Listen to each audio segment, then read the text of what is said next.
بسم الله الرحمن الرحيم الذين يستمعون القول فيتبعون أحسنه أولئك الذين هداهم الله وأولئك هم أولو الألباب. വചനങ്ങൾ ശ്രദ്ധിച്ചു കേൾക്കുകയും നല്ലത് പിൻപറ്റുകയും ചെയ്യുന്ന എന്റെ ദാസന്മാർക്ക് നീ സന്തോഷവാർത്ത അറിയിക്കുക. അവർക്കാകുന്നു അല്ലാഹു മാർഗദർശനം നൽകിയിരിക്കുന്നത്. അവർ തന്നെയാകുന്നു ബുദ്ധിമാന്മാർ.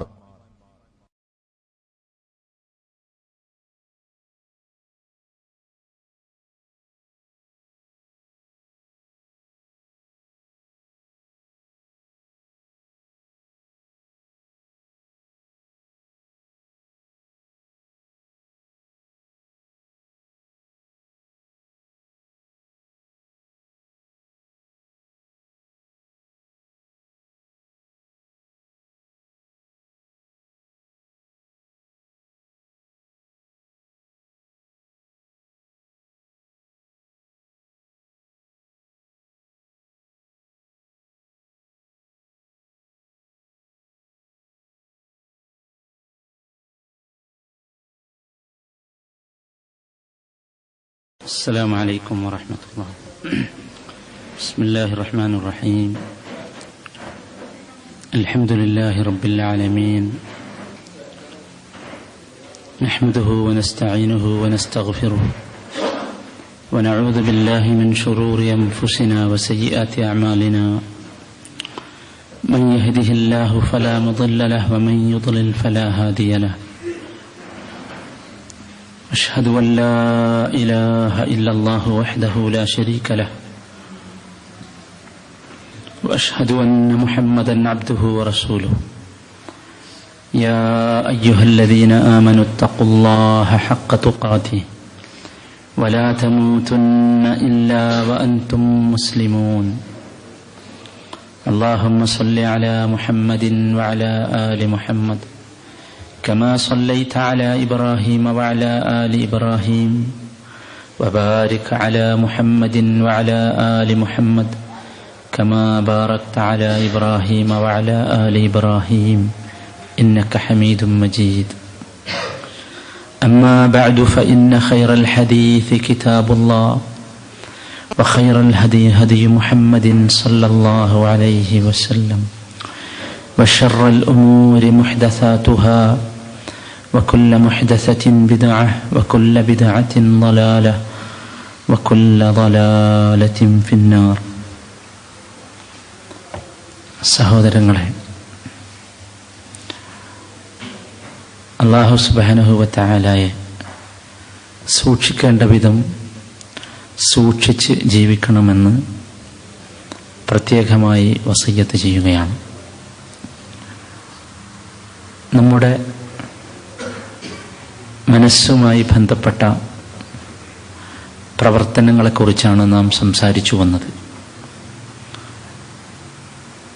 അതിലെ ഒന്നാമത്തെ ഏറ്റവും പ്രധാനപ്പെട്ട ഇഖ്ലാസിനെ കുറിച്ച് നാം സംസാരിച്ചു. രണ്ടാമത്തെ പ്രവർത്തനമായ തവക്കുലിനെ കുറിച്ച് നാം മനസ്സിലാക്കി. മൂന്നാമത്തേതിലേക്ക് പ്രവേശിക്കുന്നതിന് മുമ്പ് തവക്കുലുമായി ബന്ധപ്പെട്ട ചില കാര്യങ്ങൾ കൂടി നാം മനസ്സിലാക്കേണ്ടതുണ്ട്. അതിലൊന്നാമത്തേത്, അല്ലാഹു സുബ്ഹാനഹു വ തആലയിൽ നമുക്ക് തവക്കുൽ ചെയ്യാൻ സാധിക്കണമെങ്കിൽ ചില പദവികളിലൂടെ നാം കടന്നു പോകേണ്ടതുണ്ട്.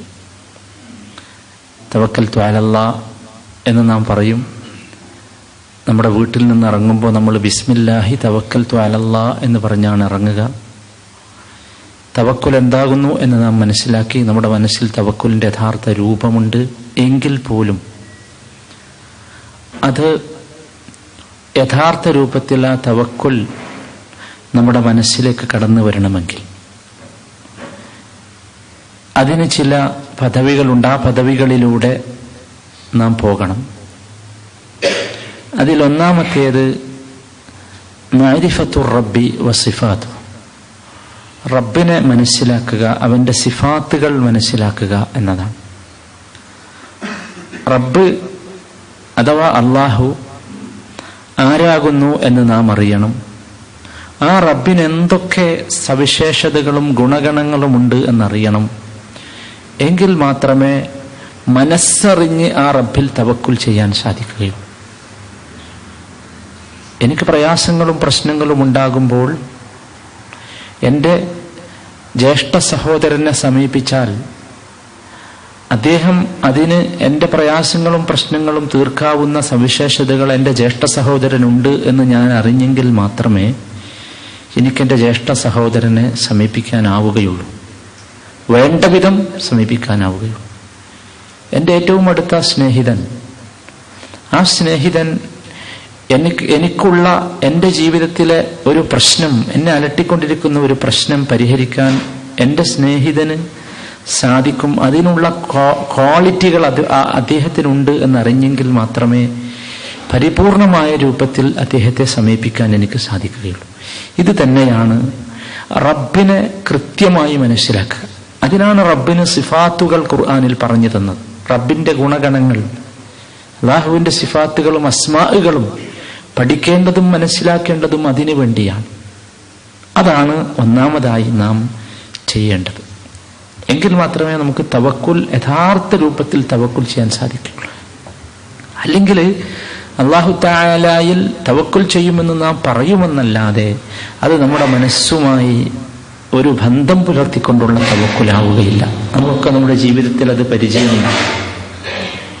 ജീവിതത്തിലെ പല ഘട്ടങ്ങളിലും വിഷമസന്ധികളിലുമൊക്കെ നാം നല്ല തവക്കുലുള്ളവരാണ്, തൗഹീദുള്ളവരാണ് എന്നൊക്കെ പറയുന്ന നാം പോലും പലപ്പോഴും അള്ളാഹുവിനെ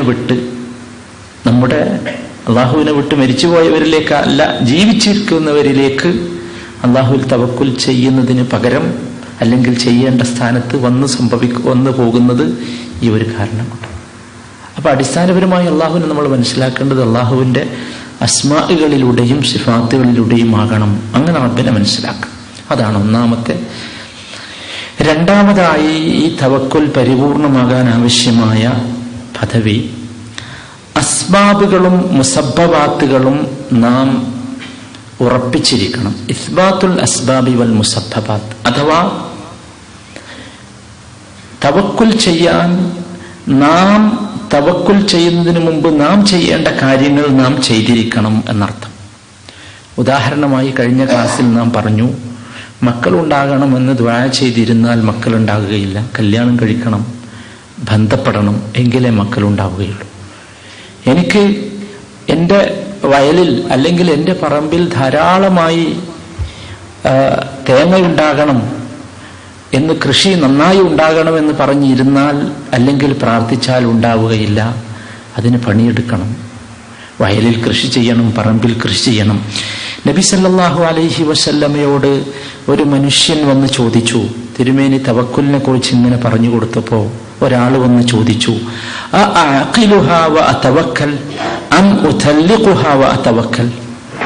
നബിയെ, എൻ്റെ ഒട്ടകത്തെ ഞാൻ കെട്ടിയിട്ട് തവക്കുലാക്കണോ അല്ല അഴിച്ചുവിട്ട് തവക്കുലാക്കണോ?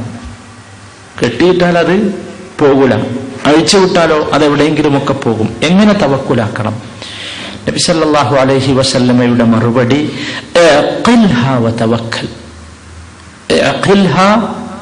നീ അതിനെ കെട്ടിയിട്, എന്നിട്ട് തവക്കുലാക്ക. കെട്ടിടാഞ്ഞാൽ മൃഗങ്ങൾ എവിടെയെങ്കിലുമൊക്കെ പോകും, എന്തെങ്കിലുമൊക്കെ ചെയ്യും. കെട്ടിയിട്ടിട്ട് എന്ത് വേണം? തവക്കുലാക്കണം. എന്നാ പിന്നെ എന്തിനാ തവക്കുലാക്കുന്നത്?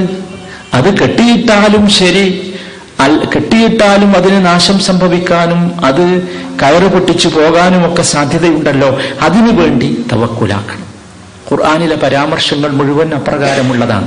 മനുഷ്യനോട് പറഞ്ഞു, ഹുവല്ലദീ ജഅല ലക്കുമുൽ അർദ ദലൂലൻ ഫംശൂ ഫീ മനാകിബിഹാ, അവനാണ് നിങ്ങൾക്ക് ഭൂമിയെ കീഴ്പ്പെടുത്തി തന്നത്, അതുകൊണ്ട് അതിന്റെ ചുമലുകളിലൂടെ നിങ്ങൾ സഞ്ചരിക്കണം. അഥവാ ഭൂമിയിൽ കൃഷി ചെയ്യാനുള്ള രൂപം ഫലഭൂയിഷ്ഠമായ ഭൂമിയുണ്ടാക്കി, കച്ചവടം ചെയ്യാനുള്ള മാർക്കറ്റുകൾ ഉണ്ടാക്കി, പണിയെടുക്കാനുള്ള സ്ഥലങ്ങളുണ്ടാക്കി. ഈ രൂപത്തിൽ ഭൂമിയെ പാകപ്പെടുത്തി തന്നിട്ട് അള്ളാഹു പറയുന്നു ഫംശൂ ഫീ മനാകിബിഹാ. നമ്മൾ മനസ്സിലാക്കേണ്ടത്, കാരണങ്ങളും കാര്യങ്ങളും നാം തേടേണ്ടിയിരുന്നില്ലെങ്കിൽ അള്ളാഹു ഇങ്ങനെ പറയേണ്ടിയിരുന്നില്ല. നിങ്ങൾ വീട്ടിലിരുന്നു എന്ന് പറഞ്ഞാൽ മതിയായിരുന്നു. അല്ല, അങ്ങനെയല്ല പറഞ്ഞത്. നിങ്ങൾ ഭൂമിയിലൂടെ സഞ്ചരിക്കണം, നിങ്ങൾ ജോലി ചെയ്യണം, തേടണം എന്നൊക്കെയാണ് പറഞ്ഞത്. فَإِذَا قُضِيَتِ الصَّلَاةُ فَانْتَشِرُوا فِي الْأَرْضِ وَابْتَغُوا مِنْ فَضْلِ اللَّهِ. നമസ്കാരം കഴിഞ്ഞാൽ നിങ്ങൾ ഭൂമിയിൽ വ്യാപരിക്കണം, എന്നിട്ട് റബ്ബിന്റെ ഔദാര്യം നിങ്ങൾ അന്വേഷിക്കണം. അഥവാ നമസ്കാരം കഴിഞ്ഞ് പള്ളിയിലിരിക്കേണ്ടവരല്ല, നിങ്ങൾ പുറത്തിറങ്ങണം, പണിയെടുക്കണം, ജോലി ചെയ്യണം, കച്ചവടം ചെയ്യണം.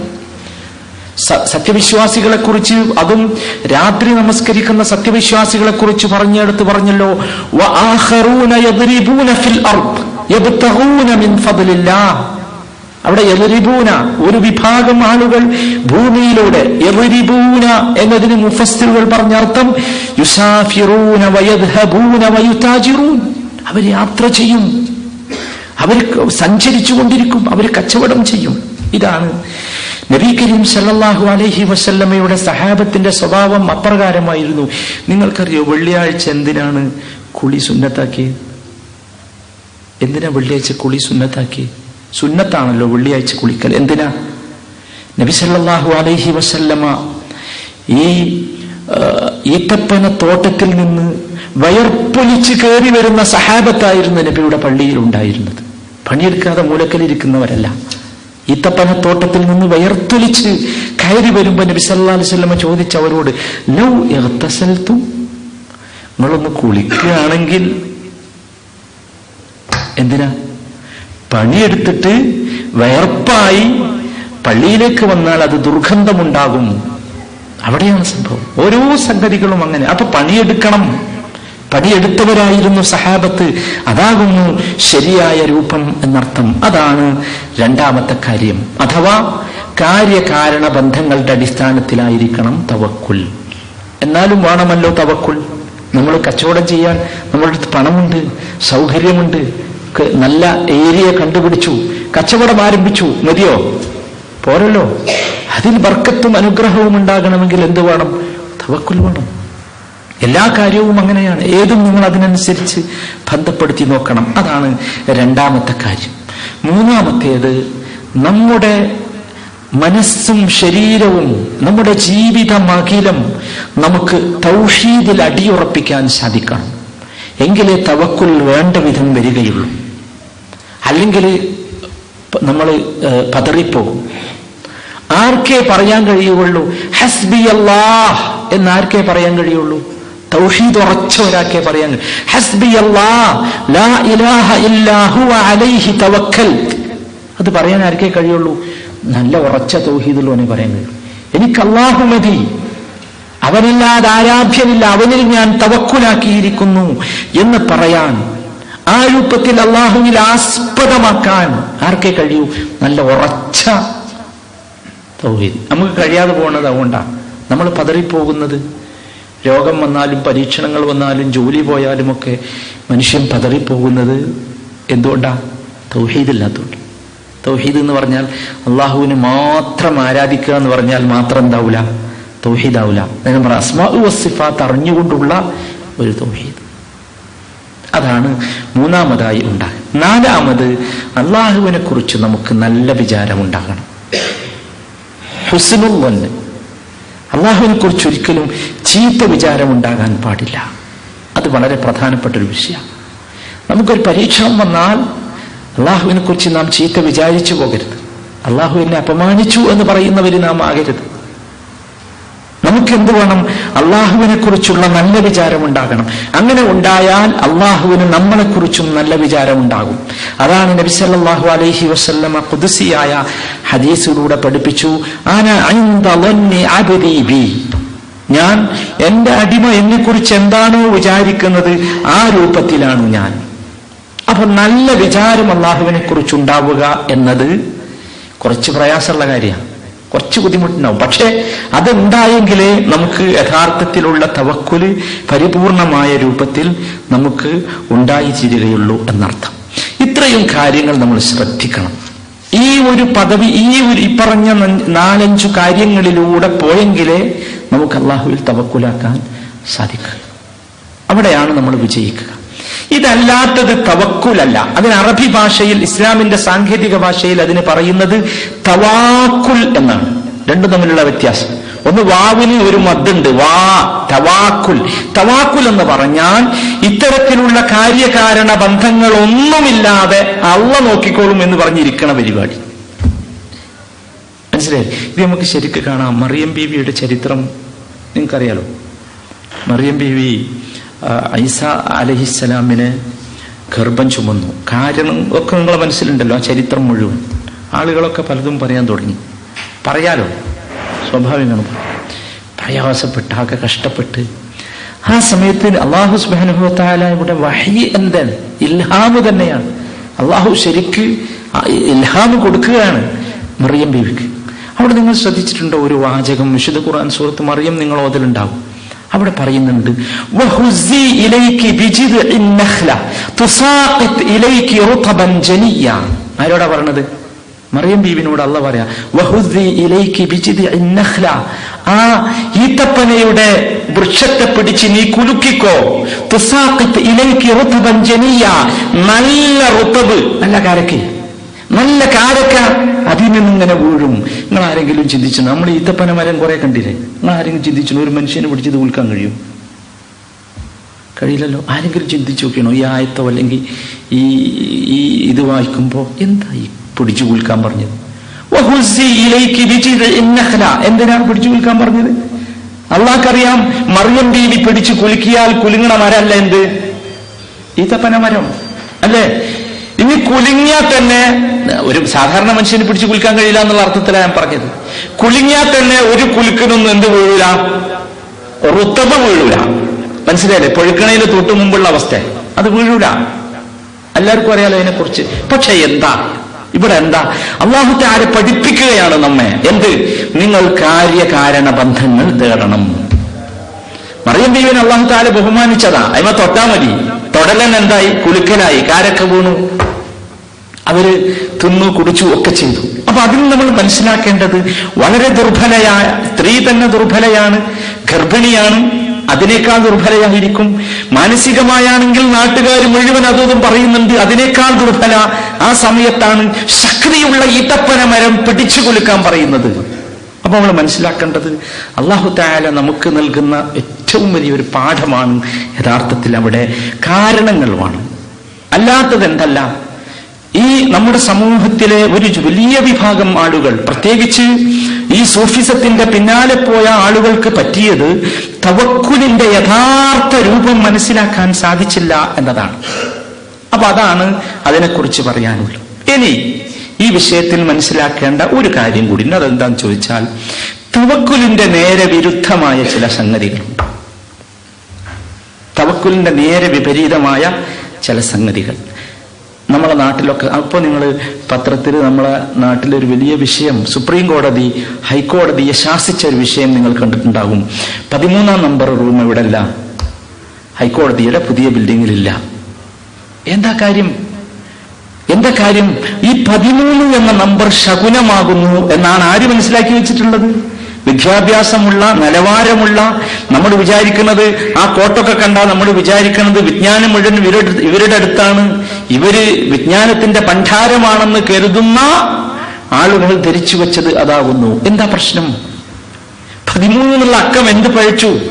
അല്ലെങ്കിൽ വണ്ടിക്ക് നമ്പർ വാങ്ങുമ്പോ അല്ലെങ്കിൽ നമ്പർ കിട്ടുമ്പോ കൂട്ടി നോക്കിയിട്ട് ഒറ്റ അക്കമായാൽ ശകുനമാകുന്നു. കറുത്ത പൂച്ച ഓടിയാൽ ശകുനമാകുന്നു. നമുക്കിഷ്ടമില്ലാത്ത ഒരാളെ രാവിലെ കണ്ടാൽ ഇവനെയാണോ കണ്ടത്? ഇങ്ങനെ ഒരുപാട് വിഷയങ്ങളുണ്ട്. എവിടുന്നാ വന്നത്? തവക്കുൽ ഇല്ലായ്മയിൽ നിന്ന് വന്നതാണ്. തവക്കുൽ ഉണ്ടായിരുന്നുവെങ്കിൽ ഇങ്ങനെ ഒരു പ്രശ്നം ഉണ്ടാവുകയിരുന്നില്ല. കാരണം 13 എന്നുള്ള നമ്പറിൽ ഒരു കുഴപ്പമില്ല. ഒറ്റയായി വന്നാൽ ഒരു കുഴപ്പമില്ല. പൂച്ച കറുത്തതായി എന്നതുകൊണ്ട് വലിയ പ്രശ്നമൊന്നുമില്ല. ഇയാള് വന്നോ വന്നില്ലയോ, ഇയാളെ കണ്ടോ കണ്ടില്ലയോ എന്നതെന്തല്ല, നമ്മുടെ ജീവിതവുമായി ബന്ധപ്പെട്ട, ജീവിതത്തിലെ പ്രവർത്തനങ്ങളുമായി ബന്ധപ്പെട്ട ഒന്നുമല്ല. നിങ്ങൾക്കറിയാമോ, അലി ഇബ്നു അബീ താലിബ് റളിയല്ലാഹു അൻഹു അക്രമികൾക്കെതിരെ യുദ്ധത്തിന് വേണ്ടി പുറപ്പെടുന്ന സമയത്ത് ആളുകൾ അദ്ദേഹത്തോട് പറഞ്ഞു, ഹുനൽ ആന നൗഉൽ അഖറബ്, ഇപ്പൊ നിങ്ങൾ അക്രമികളെ നേരിടാൻ പോകരുത്, അത്ര സുഖമില്ലാത്ത സമയമാണ്, ശരിയില്ലാത്ത സമയമാണ്, വൃശ്ചിക നാളാണ്. പച്ച മലയാളത്തിൽ പറഞ്ഞാൽ നൗൽ അഖറബത, വൃശ്ചിക നാളാണ്. വൃശ്ചിക നാളിൽ എന്ത് ചെയ്യാൻ പാടില്ല? നാള് നോക്കിയാണല്ലോ പലരും പലതും ചെയ്യുന്നത്, അല്ലേ? ദിവസവും നാളും ഒക്കെ നോക്കി. വൃശ്ചിക നാളാണ്, പോകാൻ പാടില്ല എന്ന് പറഞ്ഞു. അലി ഇബ്നു അബീ താലിബ് റളിയല്ലാഹു അൻഹു അതിശക്തമായ രൂപത്തിൽ അവരോട് പറഞ്ഞു മറുപടി, എന്നാൽ പിന്നെ ഞാൻ പോകും എന്നായിരുന്നു. അങ്ങനെയാണോ? എങ്കിൽ ഞാൻ പോകും. എന്താ മനസ്സിലാക്കേണ്ടത്? മറ്റത് നമ്മുടെ രീതിയല്ല, മാർഗമല്ല. പല ആളുകളും നിങ്ങൾ കണ്ടിട്ടുണ്ടാവും, ചില കലണ്ടറുകളിലൊക്കെ നഹ്സിന്റെ ദിവസങ്ങൾ എന്ന് പറഞ്ഞെഴുതി. വളരെ പ്രധാനപ്പെട്ട ദിവസങ്ങളാണ് നഹ്സിന്റെ ദിവസങ്ങൾ. എന്തുകൊണ്ട് എന്ന് ചോദിച്ചാൽ നമുക്ക് തവക്കുൽ നഷ്ടപ്പെട്ടത് കൊണ്ട് വന്നതാണ്. അങ്ങനെയുള്ള ഒരു ചിന്ത നമ്മുടെ അടുത്ത് വരാൻ പാടില്ല. അതാണ് ഒന്നാമത്തെ കാര്യം. രണ്ടാമത്തെ, ഒരൊറ്റ ദിവസവും നമുക്ക് എന്തല്ല നഹ്സല്ല, നമ്മൾ മനസ്സിലാക്കണം. മുസ്ലിമായ മനുഷ്യന് ഒരു ദിവസവും നഹ്സല്ല. ഫജ്ർ നിസ്കരിച്ചുകൊണ്ട് നിങ്ങൾ ഒരു ദിവസം തുടങ്ങിക്കോളി, എല്ലാ ദിവസവും എന്താണ്? നല്ല ദിവസമാണ്. ചൊവ്വാഴ്ച ആയാലും ബുധനാഴ്ച ആയാലും ഒക്കെ എന്താണ്? നല്ല ദിവസമാകുന്നു. എല്ലാം നല്ല ദിവസം. വെള്ളിയാഴ്ചയാണ് ഏറ്റവും നല്ല ദിവസം എന്ന് മാത്രം, അത്രേ ഉള്ളൂ. ഏറ്റവും നല്ല ദിവസമുണ്ട്, എല്ലാ ദിവസവും നല്ലതാണ്, ഏറ്റവും നല്ല ദിവസവും ഉണ്ട് എന്നേ ഉള്ളൂ, മറ്റൊരു വ്യത്യാസമില്ല. രണ്ടാമത്തെ വിഷയം, ഈ തവക്കുലിന്റെ നേരെ വിപരീതമാണ്. ചില ആളുകളെ നിങ്ങൾ കണ്ടിട്ടുണ്ടാകും, വളരെ പച്ചയായി പരസ്യമായി ചില ആളുകൾ ചില നൂലൊക്കെ ഇങ്ങനെ കെട്ടി നടക്കണം, കെട്ടക്കെട്ട ചില നൂല്. ഖുർആൻ വളരെ കൃത്യമായി ഒമിൻ ശർരിൻ നഫാതാതി ഫിൽ ഉഖദ് എന്നിവരെ കുറിച്ചാണ് പറഞ്ഞത്. കെട്ടുകളിൽ ഊതുന്നവരുടെ ഷർറിൽ നിന്നും. ഈ നൂലേതാ? ഈ നൂല് ഇയാളടുത്ത് ചെന്നപ്പം പിന്നെ അങ്ങനെ യാസീൻ ഊതിയിട്ട് കെട്ടിയതാണ്. അത് കെട്ടി നടക്കുക ഈ മനുഷ്യൻ. അല്ലെങ്കിൽ ചില ആൾക്കാർ കാണും, ചില കട്ടിയുള്ള ഒരു സാധനം, എന്താണ് ഏലസ് ഉറുക്ക് എന്നൊക്കെ പറയും, ഇങ്ങനെ കെട്ടി നടക്കുന്നുണ്ടാവും. അവരാസ്പദമാക്കുന്നത് എന്തിനാ?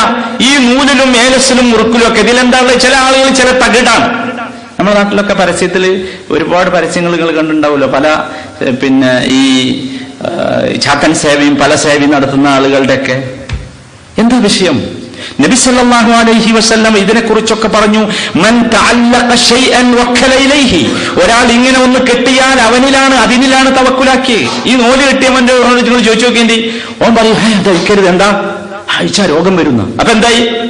ഇവൻ ആരിൽ തവക്കുലാക്കി? ഈ നൂലിൽ തവക്കുലാക്കി. ഏലസ് കെട്ടിയവനോട് അതെങ്ങാനും നിങ്ങൾ പിടിച്ചു നോക്കേണ്ടി, അപ്പൊ അവൻ ബേജാറായി പോകും, ആകെ പ്രയാസപ്പെട്ടു പോകും. എന്താ കാര്യം? ഇതിലാണ് അവൻ തവക്കുലാക്കിയത്. ചില വീടുകളിലൊക്കെ ഉണ്ടല്ലോ, നിങ്ങൾ കുറെ കല്ലിയൊക്കെ വരച്ച് എന്തൊക്കെയോ ഈ എഴുതിയോന്നും അറിയില്ല, പിന്നെ ഇത് ചൂക്കിയോനും അറിയില്ല എന്തായാലുള്ളത്. വാഹനം വാങ്ങിയാൽ കാണാം ഇതിലിങ്ങനെ ഒന്നിങ്ങനെ. സഹോദരന്മാരെ, വളരെ പച്ചയായി നബി സല്ലല്ലാഹു അലൈഹി വസല്ലം പഠിപ്പിക്കുകയാണ്, മൻ തഅല്ലഖ ശൈഅൻ വക്കല ഇലൈഹി. അപ്പൊ പാടില്ല, ഒന്നും പാടില്ല, ഇങ്ങനത്തെ ഒരു സംഗതികളും പാടില്ല. നബി സല്ലല്ലാഹു അലൈഹി വസല്ലം അങ്ങനെ ഒരു സദസ്സിലേക്ക് ഇങ്ങോട്ട് വരിക. അപ്പം ഒരുത്തനെ കണ്ട്, അവന്റെ കയ്യും അങ്ങനെ ഒരു നൂല്. എന്താണോ എന്ന് ചോദിച്ചു. അത് മിനൽ വഹ്നി യാ റസൂലല്ലാഹ്. ആ ഒരു തരം രോഗം വന്നപ്പം, പക്ഷാഘാതം വന്നു, ഒരു രോഗം വന്നപ്പോ കെട്ടിയതാ. റസൂലുള്ള പ്രാർത്ഥിക്കണം, എന്ത്? എനിക്ക് പക്ഷാഘാതം കൂടട്ടെ. കാരണം എന്താ? രോഗം വന്നാൽ ഇതെല്ലാം ചെയ്യണ്ടേ? രോഗം വന്നാൽ അതിന് സബബുണ്ട്, രോഗത്തിനൊരു കാരണം ഉണ്ടാവും. കാരണം അന്വേഷിക്കണം, ചികിത്സിക്കണം, അള്ളാഹിനോട് ദുആ ചെയ്യണം. തവക്കുലാക്കേണ്ടത് അള്ളാഹുവിലാണ്, എന്തിലല്ല? ഈ നൂലല്ല, ഈ ഏലസിലല്ല, ഈ ഉറുക്കിലല്ല. അത് നമുക്ക് പാടില്ലാത്തതാണ്. അത് തവക്കുൽ യഥാർത്ഥ രൂപത്തിൽ നമുക്ക് തവക്കുൽ ഇല്ലാത്തത് കൊണ്ട് വന്ന ഒന്നാകുന്നു, തവക്കുലിനെതിരായ ഒരവസ്ഥ. ഇനി മൂന്നാമത്തെ ഒരു സംഗതി ഉണ്ട് തവക്കുലിനെതിരായ. പിന്നെ അത്ര കൃത്യമായിട്ട് പറയേണ്ടതുള്ളൂ എനിക്കറിയില്ല. രക്ഷിതാക്കളാണ് ഇതിൽ കൂടുതൽ ഉണ്ടാകുക. രക്ഷിതാക്കൾ മക്കളിൽ തവക്കുലാക്കും. കുറെ ആൾക്കാരെ നമ്മൾ കണ്ടിട്ടുണ്ട്, പണിയെടുക്കാൻ പോവില്ല, ജോലി ചെയ്യാനൊന്നും പോവില്ല, നല്ല ആരോഗ്യമൊക്കെ ഉണ്ടാവും, മനസ്സിലായി, നല്ല ആരോഗ്യമൊക്കെ ഉണ്ടാവും. പക്ഷെ മകൻ അധ്വാനിച്ചു കൊണ്ടുവരട്ടെ എന്ന് കരുതുന്ന രക്ഷിതാക്കളുണ്ട്. ഇതും ഒരു തരം ശരിയില്ലാത്ത തവക്കുല. അവനാന് കഴിയുന്ന കാലത്തോളം അവൻ എന്താക്കണം? അധ്വാനിക്കുന്ന വേണം. അത് നമ്മുടെ കാര്യത്തിൽ നമ്മളിപ്പോ ഇനി രക്ഷിതാക്കളെ സ്ഥാനത്തേക്ക് പോയാൽ നബി സല്ലല്ലാഹു അലൈഹി വസല്ലമ വളരെ കൃത്യമായി പറഞ്ഞു, ഏറ്റവും നല്ല റിസ്ക് ഏതാ? നമ്മൾ നമ്മുടെ കൈകൊണ്ട് സ്വയം അധ്വാനിച്ചുണ്ടാക്കുന്നതാണ്. മാ അകല അഹദുൻ തആമൻ ഖത്ത് ഖൈറൻ മിൻ അമലി യദിഹി. തന്റെ സ്വന്തം കൈകൊണ്ട് പ്രവർത്തിച്ചതിനേക്കാൾ നല്ല ഒരു റിസ്ക്, ഒരു ഭക്ഷണം അവൻ കഴിക്കുന്നില്ല. അതുകൊണ്ടാണ് വിറക് വെട്ടട്ടെ എന്ന് പറഞ്ഞത്. വിറക് വെട്ടാൻ പറഞ്ഞല്ലോ നബി, പണിയൊന്നും ഇല്ലെങ്കിൽ പോയി വിറക് വെട്ടിക്കൂടി. അതാണെന്നാ. രണ്ടാമത്തേത് നബി പറഞ്ഞ നല്ല ഈ മാർഗം, തവക്കുൽ നമുക്ക് ശക്തമായി ഉണ്ടാകാൻ രണ്ടാമത്തെ മാർഗം കച്ചവടമാണ്. കച്ചവടം ഒരു നല്ല ഈ സ്വന്തം കൈകൊണ്ടുള്ള അധ്വാനം കഴിഞ്ഞാൽ രണ്ടാമത്തെ മാർഗം കച്ചവടമാണ്. ഫഇദാ ഖുദിയത്തിസ് സ്വലാ ഫൻതശിറൂ ഫിൽ അർദ് എന്ന് പറഞ്ഞത് കച്ചവടമാണ്. കച്ചവടം ചെയ്യാൻ നിങ്ങൾ പോകണം എന്നാണ്. നിസ്കാരമൊക്കെ കഴിഞ്ഞാൽ പിന്നെ കച്ചവടത്തിന് പോകണം. മനസ്സിലായില്ലേ? സഹാബികളുടെ സ്വഭാവങ്ങൾ കണ്ടിട്ടില്ലേ? മദീനത്ത് ചെന്നിട്ട് അബ്ദുറഹ്മാൻ ഇബ്നു ഔഫ് റളിയല്ലാഹു അൻഹു മക്കത്തൊക്കെ ഉപേക്ഷിച്ചാലേ മദീനത്ത് പോയതൊന്നുമില്ല. അദ്ദേഹം ചെന്ന ആളുകളോട് പറഞ്ഞത്, ആളുകളൊക്കെ അൻസാറുകൾ പൗതിയും പൗതിയൊക്കെ എല്ലാവർക്കും ആക്കി. അദ്ദേഹം സ്വീകരിച്ചില്ലെന്ന് മാത്രം. അദ്ദേഹം പറഞ്ഞു, ദുല്ലൂനി അല സൂഖ്, ഇവിടുത്തെ മാർക്കറ്റ് എവിടെയെന്ന് കാണിച്ചിരിക്കും, മാർക്കറ്റ് എവിടെയെന്ന് കാണിച്ചിരിക്കും. ആ രൂപത്തിൽ അത്രയും ഹലാലായ, നിങ്ങൾക്കറിയാലോ നല്ല കച്ചവടക്കാരനെ കുറിച്ച് നബി സല്ലല്ലാഹു അലൈഹി വസല്ലം പറഞ്ഞത് സിദ്ദീഖീന വശുഹദാ എന്നൊക്കെയാണ്. അവരുടെ കൂടെയാണ്. അതൊരു നല്ല പണി. മൂന്നാമത്തേത് നബി സല്ലല്ലാഹു അലൈഹി വസല്ലം ഇഷ്ടപ്പെട്ടതും നബി പ്രേരിപ്പിച്ചതും കൃഷിയാണ്. ഈ മൂന്ന് സംഗതികൾ ചുരുക്കി പറയാം. ഈ മൂന്ന് സംഗതികൾ നമ്മൾ വളരെ കൃത്യമായി മറ്റുള്ളവരിൽ നമ്മൾ എന്താക്കരുത്, തവക്കുലാക്കരുത്. നമ്മൾ തന്നെ സ്വയം ചെയ്യണമെന്നർത്ഥം. അപ്പൊ മൂന്ന് കാര്യങ്ങൾ. ഒന്ന്, ഈ മാതിരിയുള്ള ശകുനം, 13, അക്കം, പൂച്ച, ഇതൊക്കെ ഉണ്ടല്ലോ, ഇത്. രണ്ടാമത്തേത് ഏലസ്, കെട്ട്, നൂല്, ഈ മാതിരി സംഗതികൾ. ഇതൊന്നും ഒരിക്കലും നമ്മൾ തവക്കുലാക്കരുത്. അതേപോലെ തന്നെ നമുക്ക് സ്വയം കഴിയുന്ന കാര്യത്തിൽ നമ്മൾ മറ്റുള്ളവരെ തവക്കുലാക്കരുത്. ഈ സംഗതികൾ നമ്മൾ തവക്കുലുമായി ബന്ധപ്പെട്ട് മനസ്സിലാക്കുക. ഇനി ഇതുകൊണ്ട് ഒരുപാട് ഫായിദകളുണ്ട്, പ്രയോജനങ്ങളുണ്ട്, എണ്ണിയാൽ ഒതുങ്ങാത്ത ഫായിദകൾ. തവക്കുൽ കൊണ്ട് നമുക്ക് ആരെയും, ഏത് ശത്രുവിനെയും നമുക്ക് നേരിടാനുള്ള കരുത്ത് തവക്കുൽ നൽകും. ഏത് ശത്രുവിനെയും. അതിന്റെ പ്രത്യേകതയാണ്. നിങ്ങൾ വേണമെങ്കിൽ നമുക്ക് സ്വയം തന്നെ നല്ല തവക്കുലുണ്ടെങ്കിൽ നമ്മുടെ മുമ്പ് ഏത് ശത്രു വന്നാലും എങ്ങനെയൊക്കെ പേടിപ്പെടുത്തുന്ന ജിന്നി ശൈത്താൻ എന്നൊക്കെ പറഞ്ഞ് പലരും വരലുണ്ടല്ലോ അല്ലേ? ജിന്നി ശൈത്താൻ, സിഹർ, അത് എന്നൊക്കെ പറഞ്ഞ് നമ്മളെ പേടിപ്പിക്കുന്ന പല സാധനങ്ങളും വരും. പക്ഷെ നമുക്കത് ഏൽക്കൂല. എന്താ ഏൽക്കൂല? കാരണം എന്താ? തവക്കുൽ നല്ല ശക്തി ഉണ്ടെങ്കിൽ നമുക്ക് പറയാം, വഖാലു ഹസ്ബുനല്ലാഹ് വനിഅമൽ വകീൽ. അള്ളാഹ് പറയാം. അങ്ങനെ നിങ്ങൾ പറഞ്ഞാൽ അതിന്റെ അർത്ഥം നിങ്ങൾക്ക് അറിയാലോ, എനിക്ക് അള്ളാഹ് മതി. വക്കീലാക്കാൻ, ഭരമേൽപ്പിക്കപ്പെടാൻ, തവക്കുൽ ചെയ്യാൻ ഏറ്റവും നല്ലത് അള്ളാഹുവാണ് എന്ന് പറഞ്ഞാൽ ഫൻഖലബൂ ബിനിഅമതിൻ മിനല്ലാഹി വഫദ്ലിൻ ലം യംസസ്ഹും സൂ. ഞാൻ വെറുതെ പറയല്ല, ഈ സാധനമൊന്നും ബാധിക്കില്ല എന്ന് അള്ളാഹ് പറഞ്ഞതാ. ഫൻഖലബൂ, അതാണ് തിരിച്ചു മറിഞ്ഞു പോകും. എന്തുണ്ടെങ്കിലും, എന്താപത്ത് വരാണ്ടെങ്കിലും തിരിഞ്ഞു മറിഞ്ഞു പോകും. ബിനിഅമതിൻ മിനല്ലാഹ്, അള്ളാഹുവിന്റെ നിഅമത്താണ് അത്. ലം യംസസ്ഹും സൂ. ഈ മാതിരി ശക്തമായ തവക്കുൽ ചെയ്തവർക്ക് എന്ത് പറ്റൂല? ഒരു തരത്തിലുള്ള സൂവും ആപത്തും ബുദ്ധിമുട്ടും ഇതിന്റെ പേരിൽ വരികയില്ല. ഒരുപാട് സംഭവങ്ങൾ നബി സല്ലല്ലാഹു അലൈഹി വസല്ലം കാലത്തുണ്ട്. രണ്ടാമത്തെ ഉപകാരം, ഒരുപാട് നേട്ടങ്ങൾ നമുക്ക് വാരിക്കൂട്ടാനും ഒരുപാട് പ്രശ്നങ്ങളിൽ നിന്നും, കോട്ടങ്ങളിൽ നിന്നും, പരാജയങ്ങളിൽ നിന്നും രക്ഷപ്പെടാനും സാധിക്കും. തവക്കുലിന്റെ പ്രത്യേകത, ഒരുപാട് നേട്ടം കിട്ടും. ഒന്നിനെങ്കിൽ മനസ്സിന് നല്ല സുഖം ഉണ്ടാവും. നേട്ടം ഒരുപാട് കിട്ടും. ഈ മാതിരി ഈ ഒലപ്പാമ്പൊന്നും നമ്മുടെ ജീവിതത്തിലേക്ക് വരൂല. പല ഒലപ്പാമ്പുണ്ടല്ലോ ഇങ്ങനെ നടക്കുന്ന നമ്മുടെ നാട്ടുകാരുടെ കൂടെ. ഇതൊന്നും നമ്മൾക്ക് വരില്ല. കാരണം നല്ല തവക്കുലുണ്ട്, നല്ല തവക്കുൽ. ഒരുപാട് ഒരുപാട് സംഗതികൾ ഇല്ലാതെയാവും. ഇപ്പൊ എന്തൊക്കെ പേരിൽ ഞങ്ങൾ ആലോചിച്ച് നോക്കി, മനുഷ്യന്മാര് എന്തൊക്കെ രൂപത്തിലും കാരണങ്ങളാലോ പ്രയാസപ്പെടുന്നത്. ഇതിൽ നിന്നൊക്കെ ഈ തരത്തിലുള്ള എല്ലാ തരം സംഗതികളിൽ നിന്നും നമുക്ക് രക്ഷപ്പെടാൻ സാധിക്കും. അതൊരു വലിയ പ്രശ്നം. പ്രത്യേകിച്ച് മാനസികമായ ഈ അപജയങ്ങളുണ്ടല്ലോ, മനസ്സിനെ ബാധിക്കണ പേടിയാണ്. ആൾക്കാരങ്ങനെ പറയുന്ന പല പ്രശ്നങ്ങളുണ്ടല്ലോ. ഉറങ്ങാൻ കിടന്നാൽ എന്താകാണ്? പേടിയാകാണ്, ദുസ്വപ്നം കാണുകയാണ്. ആൾക്കാരങ്ങനെ പലതും നിങ്ങൾ ആളുകളുടെ ജീവിതത്തിന്റെ ഉള്ളിലേക്ക് നിങ്ങളൊന്ന് ഇറങ്ങിച്ചെന്ന് നോക്കൂ. ശരിയാണില്ല. എന്താ ശരിയാത്ത്? എന്തോ ഒരു ബേജാറ്, അസ്വസ്ഥ. നമ്മളൊരു ബേജാറും അസ്വസ്ഥതയും നമുക്ക് വേണ്ട. കൂട്ടരെ മാക്സിമം എന്താ സംഭവിക്കുക? നിങ്ങൾ ആലോചിച്ച് നോക്കി. പരമാവധി എന്താ സംഭവിക്കുക? നമ്മൾ മരിക്കുന്നല്ലേ ഉള്ളൂ. മരിക്കുക എന്ന് പറഞ്ഞാൽ എന്താ? മരണം എന്ന് പറഞ്ഞാൽ നമ്മൾ സന്തോഷത്തോടു കൂടി കേൾക്കുകയും സന്തോഷത്തോടു കൂടി സ്വീകരിക്കാൻ തയ്യാറാവുകയും ചെയ്യേണ്ട ഒന്നല്ലേ മരണം? അല്ലേ? മുസ്ലിം അതല്ലേ? തവക്കുലാക്കണ്ടേ? അല്ല, നമ്മൾ ഈ മനസ്സിക്ക് ഈ തവക്കുലിന് കയറിക്കഴിഞ്ഞാൽ നിങ്ങൾ കേൾക്കണോ, ഒരു തരത്തിലുള്ള അപജയവും നമുക്ക് ബാധിക്കുവാതെ മാത്രമല്ല ഭയങ്കര സംഗതിയൊക്കെ. എന്തിനാ മരിക്കാൻ പേടിക്കണം? അള്ളാഹ് പറയുന്നത് വല്ലാഹു യദ്ഉ ഇലാ ദാരിസ്സലാം, വല്ലാഹു യദ്ഉ ഇലാ ദാരിസ്സലാം. അള്ളാഹ് ദാറുസ്സലാമിലേക്ക് നിങ്ങളെ വിളിക്കുന്നു. അല്ല മരണം. എന്തിനാ ബേജാറാണ്? എന്തിനാ? നമ്മൾ സഹോദരന്മാരെ മരിക്കാനുള്ള പ്രിപ്പറേഷനാണ് വേണ്ടത്, തയ്യാറെടുപ്പാണ് വേണ്ടത്. അതാണ് നമുക്കില്ലാത്തത്. മരിക്കാനുള്ള തയ്യാറെടുപ്പ് നടത്തി ഇങ്ങനെ ഒരുങ്ങി നിന്നോ, വല്ലാഹു യദ്ഉ ഇലാ ദാരിസ്സലാം. ചിരിച്ചുകൊണ്ട് നമുക്ക് മരിക്കാൻ കഴിയണം. വേദനയൊക്കെ ഉണ്ടാവും, അത് മരണത്തിന്റെ ഭാഗമാണ്. പക്ഷെ മാനസികമായി സന്തോഷത്തോടു കൂടി മരിക്കാൻ നമുക്ക് കഴിയണം. പക്ഷെ അതിനുള്ള തയ്യാറെടുപ്പാണ്. നമ്മളെ കയ്യിൽ എന്താ ഉള്ളത്? ഒന്നുമില്ലല്ലോ.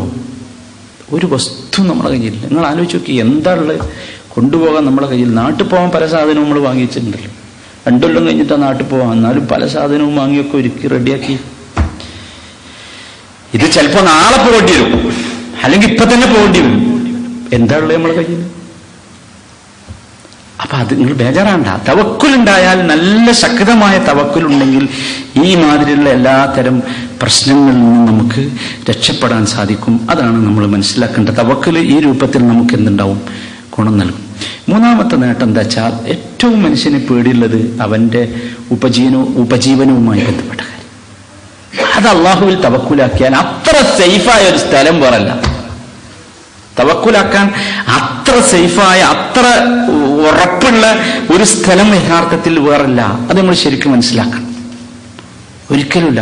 നിങ്ങൾ ആലോചിച്ച് നോക്കി, ഇപ്പൊ ചില പ്രത്യേകിച്ച് ചില കച്ചവടക്കാരൊക്കെ കാണാൻ നഷ്ടം വന്നാൽ, പക്ഷെ നേരെ തിരിച്ചു കൊണ്ടിട്ടു ഭയങ്കരമായി അസ്വസ്ഥമായി. ഞാൻ ഒരു ചെറിയ ഉദാഹരണം, സലഫുസ്ഥാനീയങ്ങളായ പണ്ഡിതന്മാർ പറഞ്ഞ ഒരു ഉദാഹരണം. ഒരു രാജാവ്, നല്ല ധർമ്മിഷ്ഠനായ ഒരു രാജാവ്, മൂപ്പര് നമുക്കൊരു പെട്ടി പണം തന്നു, പൈസ തന്നു.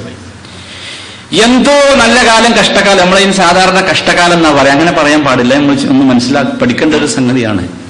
നമ്മൾക്കൊരു നഷ്ടം വന്നാൽ എന്റെ കഷ്ടകാലത്തിന് അങ്ങനെ സംഭവിച്ചു, അങ്ങനെ ഒരു കാലല്ല, അങ്ങനൊരു കാലല്ല, ഒക്കെ നല്ല കാലം തന്നെ, അതിലൊരു നന്മ ഉണ്ടാവും.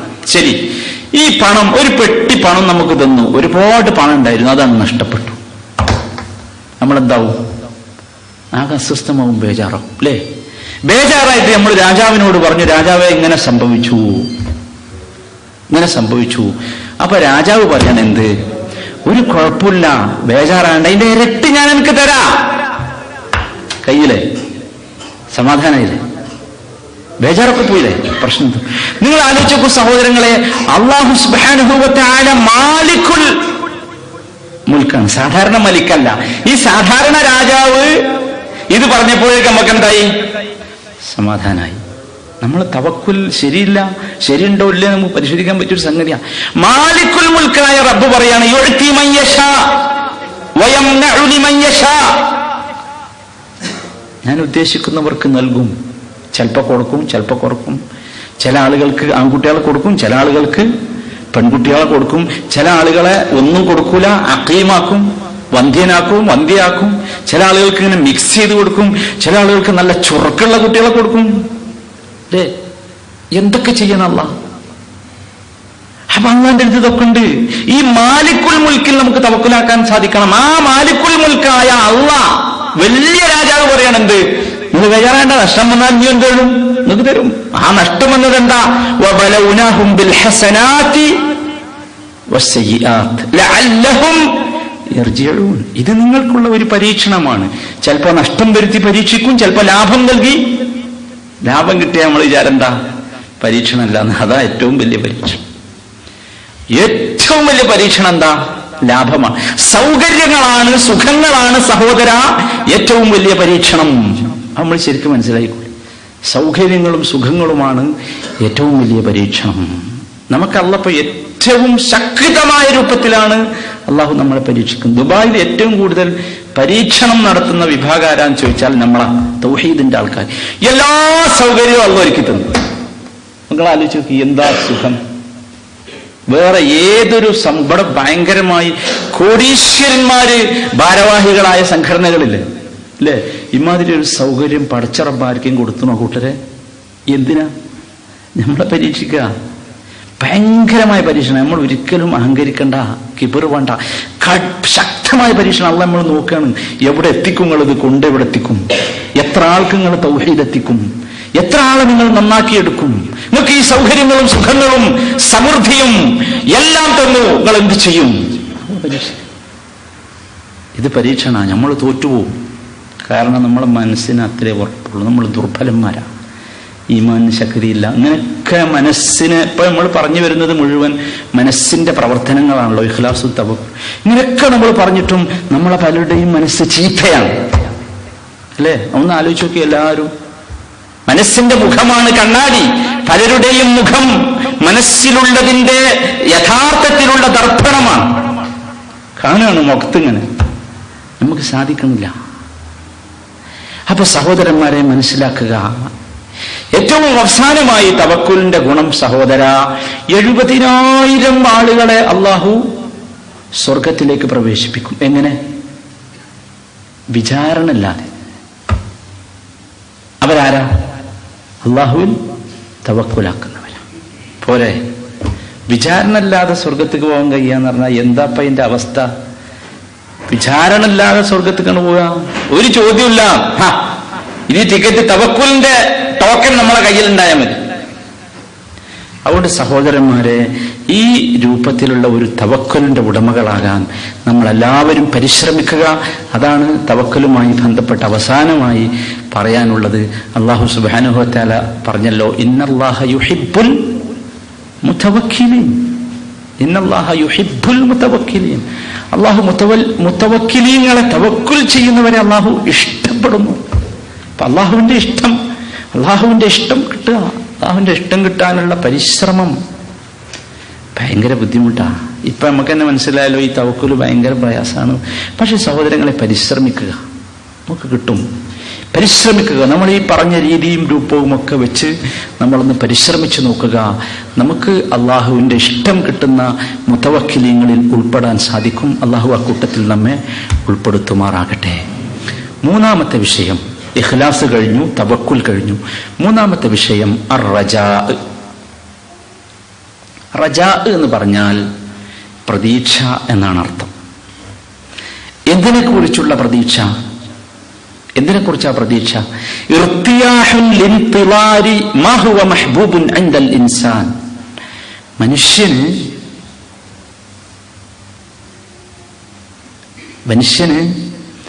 എന്തിനെ കുറിച്ചാ പ്രതീക്ഷ ഉണ്ടായ? എൻ്റെ അടുത്ത് കുറെ കാര്യങ്ങളുണ്ട്, അല്ലേ? എനിക്ക് കുറെ സുഖങ്ങളും സൗകര്യങ്ങളൊക്കെ ഉണ്ട്. അപ്പൊ അതിനേക്കാൾ നല്ലതിനെ കുറിച്ച് എന്ത്?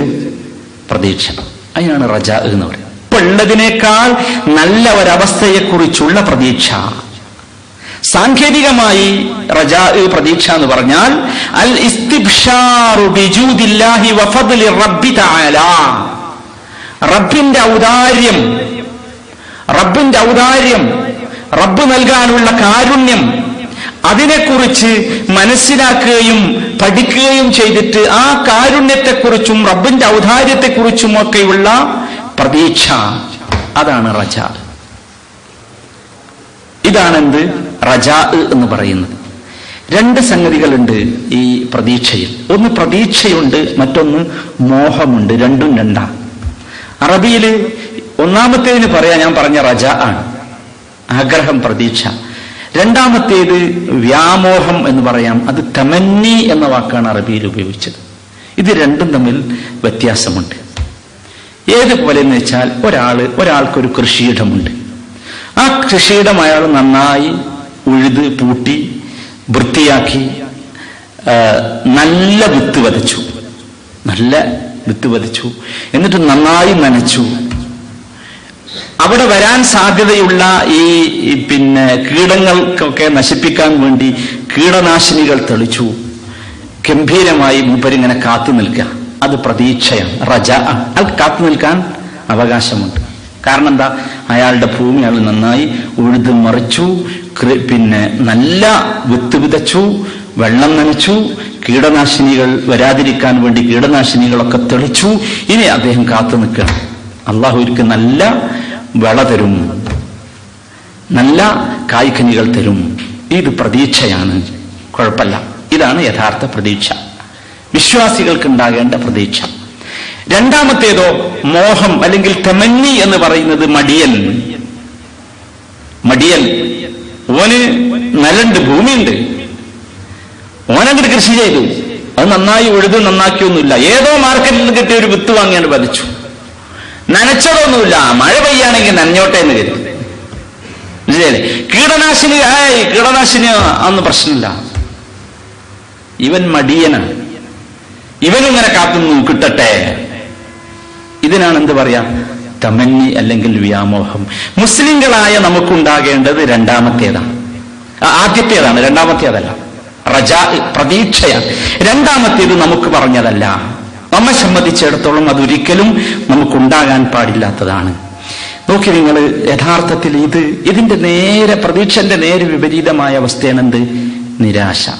അതോ നമുക്ക് തീരെ ഉണ്ടാകാൻ പാടില്ലാത്ത, നമ്മൾ ഒരിക്കലും നിരാശരാകാൻ പാടില്ല. അപ്പോൾ നമ്മളെ മനസ്സിനുണ്ട് നന്നായി ഉള്ളൂ. മുസ്ലിമായ മനുഷ്യന് ഒരിക്കലും നിരാശ പാടില്ല. ഒരു വിഷയത്തിലും നിരാശ പാടില്ല, ഒരു കാര്യത്തിലും നിരാശ പാടില്ല. യാക്കൂബ് അലൈഹിസ്സലാം, അദ്ദേഹത്തിന്റെ കഥ നിങ്ങൾക്കറിയാലോ.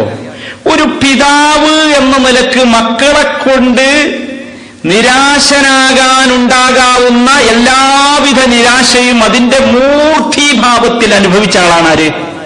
യാക്കൂബ് അലൈഹിസ്സലാം എന്നുള്ള വാപ്പ. കഥ നിങ്ങൾക്ക് അറിയാലോ. സൂറത്ത് യൂസുഫ് ഒന്ന് വായിച്ചു നോക്കി. ഏറ്റവും അവസാനം അദ്ദേഹം മക്കളോട് പറയുന്ന ഒരു വാചകമുണ്ട്, യാ ബനിയ ഇദ്ഹബൂ ഫതഹസ്സസൂ മിൻ യൂസുഫ വഅഖീഹി. മക്കളെ ഒന്ന് പോയി നോക്കി, നിങ്ങൾ യൂസുഫിനെയും അദ്ദേഹത്തിന്റെ അവന്റെ സഹോദരനെയും നിങ്ങളൊന്ന് തെരഞ്ഞു നോക്കൂ, കാണും. തെരഞ്ഞൊന്ന് നോക്കി നിങ്ങൾ.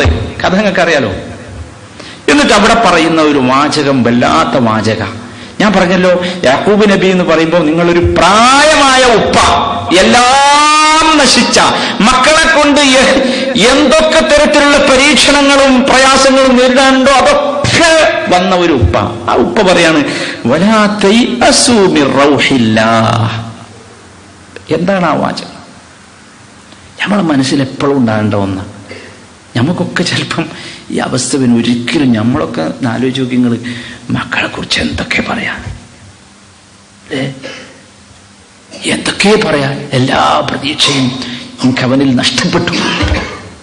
എന്തൊക്കെ പറഞ്ഞു സംസാരിക്കാൻ തുടങ്ങിയാൽ പിന്നെ അങ്ങോട്ട് ഒരു എന്താ പറയുക, നിയന്ത്രണമില്ലാത്ത. യാക്കൂബ് അലൈഹിസ്സലാം പറയും, വലാ തൈഅസൂ മിർ റൗഹില്ലാഹ്.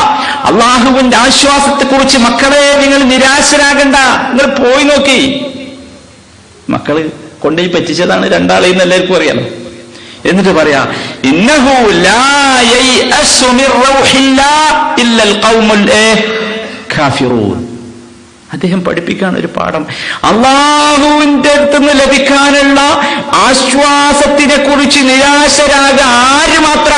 അൽ ഖൗമുൽ കാഫിറൂൻ. അതല്ലല്ലോ നമ്മളതല്ലല്ലോ. ഖൗമുൽ കാഫിർ അല്ലല്ലോ. കാഫിർ നമ്മളെ വിളിച്ചാൽ നമുക്ക് ദേഷ്യല്ലേ? അല്ല. എങ്കിൽ നമ്മൾ സഹോദരങ്ങളെ, ഒരിക്കലും നമുക്ക് മുസ്ലിമായ ഒരു മനുഷ്യന്റെ ജീവിതത്തിൽ ഒരിക്കലും അള്ളാഹുവിന്റെ റൗഹിനെ കുറിച്ച്, അള്ളാഹുവിന്റെ ആശ്വാസത്തെ കുറിച്ച്, അള്ളാഹു നമുക്ക് നൽകുന്ന ഔദാര്യത്തെ കുറിച്ചുള്ള പ്രതീക്ഷ കൈവിടുന്ന ഒരു രൂപം നമുക്കൊരിക്കലും വരാൻ പാടില്ല. അതാണ് എന്ത്? മുസ്ലിമിന്റെ പ്രതീക്ഷ. എന്തും വന്നോട്ടെ, ഭയങ്കരമായ വേദനയുള്ള ഒരു രോഗം, ഇപ്പൊ അതല്ലേ ഭയങ്കരമായ വേദനയുള്ള ഒരു രോഗം, പഠിച്ചവന് മരുന്നില്ല.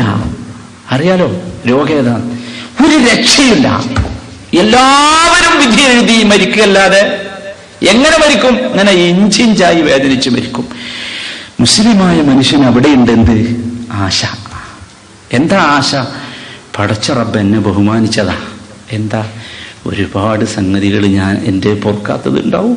പൊറുക്കാൻ വേണ്ടി അള്ളാഹു നൽകിയ ഒരു ചാൻസാണ്, സന്ദർഭമാണ്. ഒരു മുള്ളു കുത്തിയതിന് പോലും റസൂൽ എന്താ പഠിപ്പിച്ചത്? ഒരു മുള്ളു കുത്തിയാൽ അതിന്റെ വേദന എത്ര, കാലൊന്ന് വെച്ച് കുത്തിയാ എത്ര വേദന. നമ്മളൊരിക്കലും നമുക്ക് ആരോടും ദേഷ്യം വേണ്ട. നമുക്ക് പറ്റിയെന്താ വെച്ചാൽ അള്ളാഹുവിന്റെ കുറിച്ചുള്ള വിശ്വാസത്തിൽ സഹോദരന്മാരെ നമുക്ക് ഭയങ്കരമായി പാളിച്ച വന്നിട്ടുണ്ട്. അതുകൊണ്ടാണ് നമ്മുടെ ജീവിതത്തിലൊക്കെ എന്തെങ്കിലും ഒരു അബദ്ധം വന്നുപോയാൽ മറ്റുമല്ലേ കുറ്റം പറഞ്ഞേ? അല്ലേ? ഒരു കാല് വെച്ച് കുത്തിയാൽ പോലും ഇവൻ ഇവിടെ കൊണ്ടുവന്നിട്ടല്ലേ എന്നാ പറയാ. അവിടെയാണ് ഇപ്പോഴും നമ്മൾ നിൽക്കുന്നത്. അല്ല സഹോദര, അല്ല. ആ കാല് വെച്ച് കുത്തിയത് എനിക്കൊരു നേട്ടമാകുന്നു എന്ന് കരുതാവുന്ന ഒരു മനസ്സിന്റെ ഉടമയാകാനാണ് നമ്മൾ ഈ അഅ്മാലുൽ ഖുലൂബ് പറയുന്നത്. പ്രതീക്ഷ വേണം, ഒരിക്കലും നിരാശ ഉണ്ടാകരുത്. പക്ഷേ ഞാൻ നേരത്തെ പറഞ്ഞല്ലോ, തവക്കുലിലേക്ക് എത്താൻ ചില പദവികളിലൂടെ നമ്മൾ കയറിപ്പോകണം, പടവുകളിലൂടെ കയറിപ്പോകണം.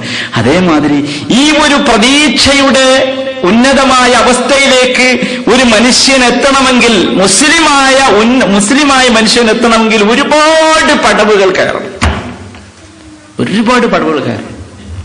നമ്മളൊക്കെ ഇനിയിപ്പോ ഇതൊക്കെ ഇങ്ങനെ എത്ര മനസ്സിൽ വിചാരിച്ച് ഒരുപാട് ക്ലാസ് കേട്ട് ഇത് പറയണ ഞാനടക്കം ജീവിതത്തിൽ ഇങ്ങനെ ജീവിതത്തെ പിടിച്ചു കൊലുക്കുന്ന ഒരവസ്ഥ വന്നാൽ നിരാശരായി പോകും, പേടിച്ചു പോകും. പക്ഷേ സഹോദരങ്ങളെ, നമ്മളിങ്ങനെ പിടിച്ചു നിൽക്കുക, മനസ്സിനിങ്ങനെ ശരിയാക്കുക, മനസ്സിനെ എന്തൊക്കെ ചെയ്യാൻ സാധിക്കും ആ രൂപത്തിലൊക്കെ ചെയ്യുക. അപ്പൊ ഒരുപാട് പടവുകൾ കയറണം. ഒന്നാമത്തെ പടവ് ഈ പ്രതീക്ഷ നമുക്ക് ലഭിക്കാൻ, ഈ രൂപത്തിലുള്ള നിരാശ വരാത്ത പടച്ച റബ്ബിന്റെ നിഅമത്തുകളെ കുറിച്ചും റഹ്മത്തുകളെ കുറിച്ചും ഫളലിനെ കുറിച്ചും ആശ വറ്റാത്ത, നിരാശ വരാത്ത ഒരു മനസ്സിന്റെ ഉടമയാകാൻ അതിന് കുറെ പടവുകൾ കയറണം. അതിൽ ഒന്നാമത്തേത് എപ്പോഴും ഒരു പ്രതീക്ഷ നഷ്ടപ്പെടുന്ന, ഒരു നിരാശ വരുന്ന ഒരു സംഗതി വരുമ്പോൾ ആദ്യം നമ്മൾ ചിന്തിക്കേണ്ടത്, അല്ലാഹു തആല നമ്മളെ കഴിഞ്ഞ ജീവിതത്തിലേക്ക് ഒന്ന് തിരിഞ്ഞു നോക്കണം. അല്ലാഹു തആല എന്തൊക്കെ നിഅമത്തുകൾ നമുക്ക് നൽകി, അല്ലാഹു തആലാന്റെ എന്തൊക്കെ ഐശ്വര്യം, ഔദാര്യം എന്റെ ജീവിതത്തിൽ വന്നു. ആലോചിക്കേണ്ടി എത്ര എണ്ണം ഉണ്ടാവും? ഒരുപാടുണ്ടാവും. സാധാരണ മനുഷ്യന്മാർക്കുള്ളത് എണ്ണണ്ട.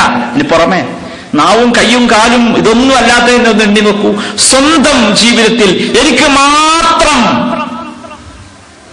അപ്പൊ ആലോചിക്കണം, ഒന്നാമത് അതാണ്. അതൊന്ന് തിരിഞ്ഞു നോക്കാൻ നമുക്ക് കഴിയണം.